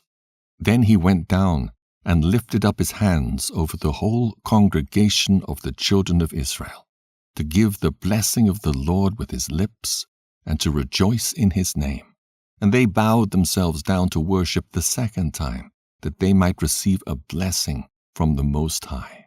Now therefore, bless ye the God of all, which only doeth wondrous things everywhere, which exalteth our days from the womb, and dealeth with us according to his mercy. He grants us joyfulness of heart, and that peace may be in our days in Israel forever, that he would confirm his mercy with us, and deliver us at his time. There be two manner of nations which my heart abhorreth, and the third is no nation. They that sit upon the mountain of Samaria, and they that dwell among the Philistines, and that foolish people that dwell in Shechem.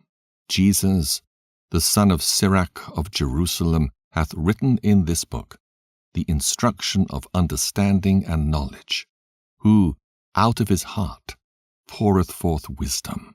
Blessed is he that shall be exercised in these things, and he that layeth them up in his heart shall become wise. For if he do them, he shall be strong to all things. For the light of the Lord leadeth him, who giveth wisdom to the godly. Blessed be the name of the Lord forever. Amen. Amen. Chapter 51. A prayer of Jesus the son of Sirach. I will thank thee, O Lord and King, and praise thee, O God my Saviour. I do give praise unto thy name. For thou art my defender and helper, and hast preserved my body from destruction, and from the snare of the slanderous tongue, and from the lips that forge lies, and hast been mine helper against mine adversaries, and hast delivered me according to the multitude of thy mercies and greatness of thy name, from the teeth of them that were ready to devour me, and out of the hands of such as sought after my life, and from the manifold afflictions which I had, from the choking of fire on every side, and from the midst of the fire which I kindled not, from the depth of the belly of hell, from an unclean tongue, and from lying words. By an accusation to the king, from an unrighteous tongue, my soul drew near even unto death. My life was near to the hell beneath. They compassed me on every side, and there was no man to help me. I looked for the succor of men, but there was none. Then thought I upon thy mercy, O Lord, and upon thy acts of old, how thou deliveredst such as wait for thee, and savest them out of the hands of the enemies. Then lifted I up my supplications from the earth, and prayed for deliverance from death. I called upon the Lord, the Father of my Lord, that he would not leave me in the days of my trouble, and in the time of the proud, when there was no help. I will praise thy name continually, and will sing praises with thanksgiving.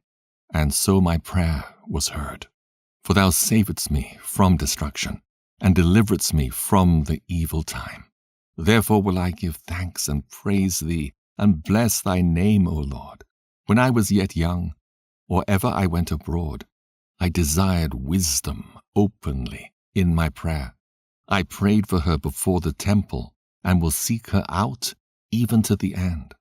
Even from the flower till the grape was ripe, hath my heart delighted in her.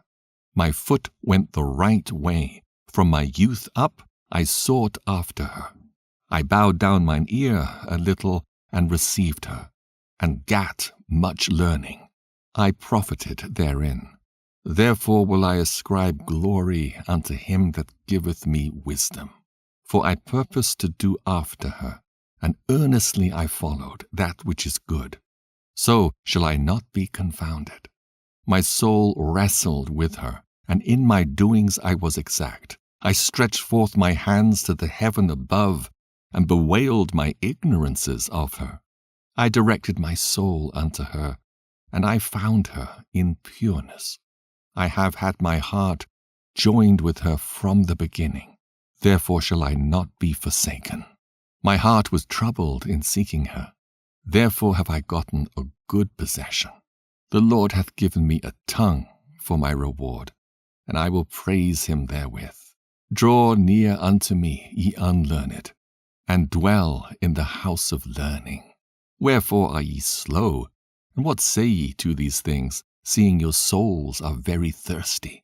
I opened my mouth and said, Buy her for yourselves without money. Put your neck under the yoke, and let your soul receive instruction.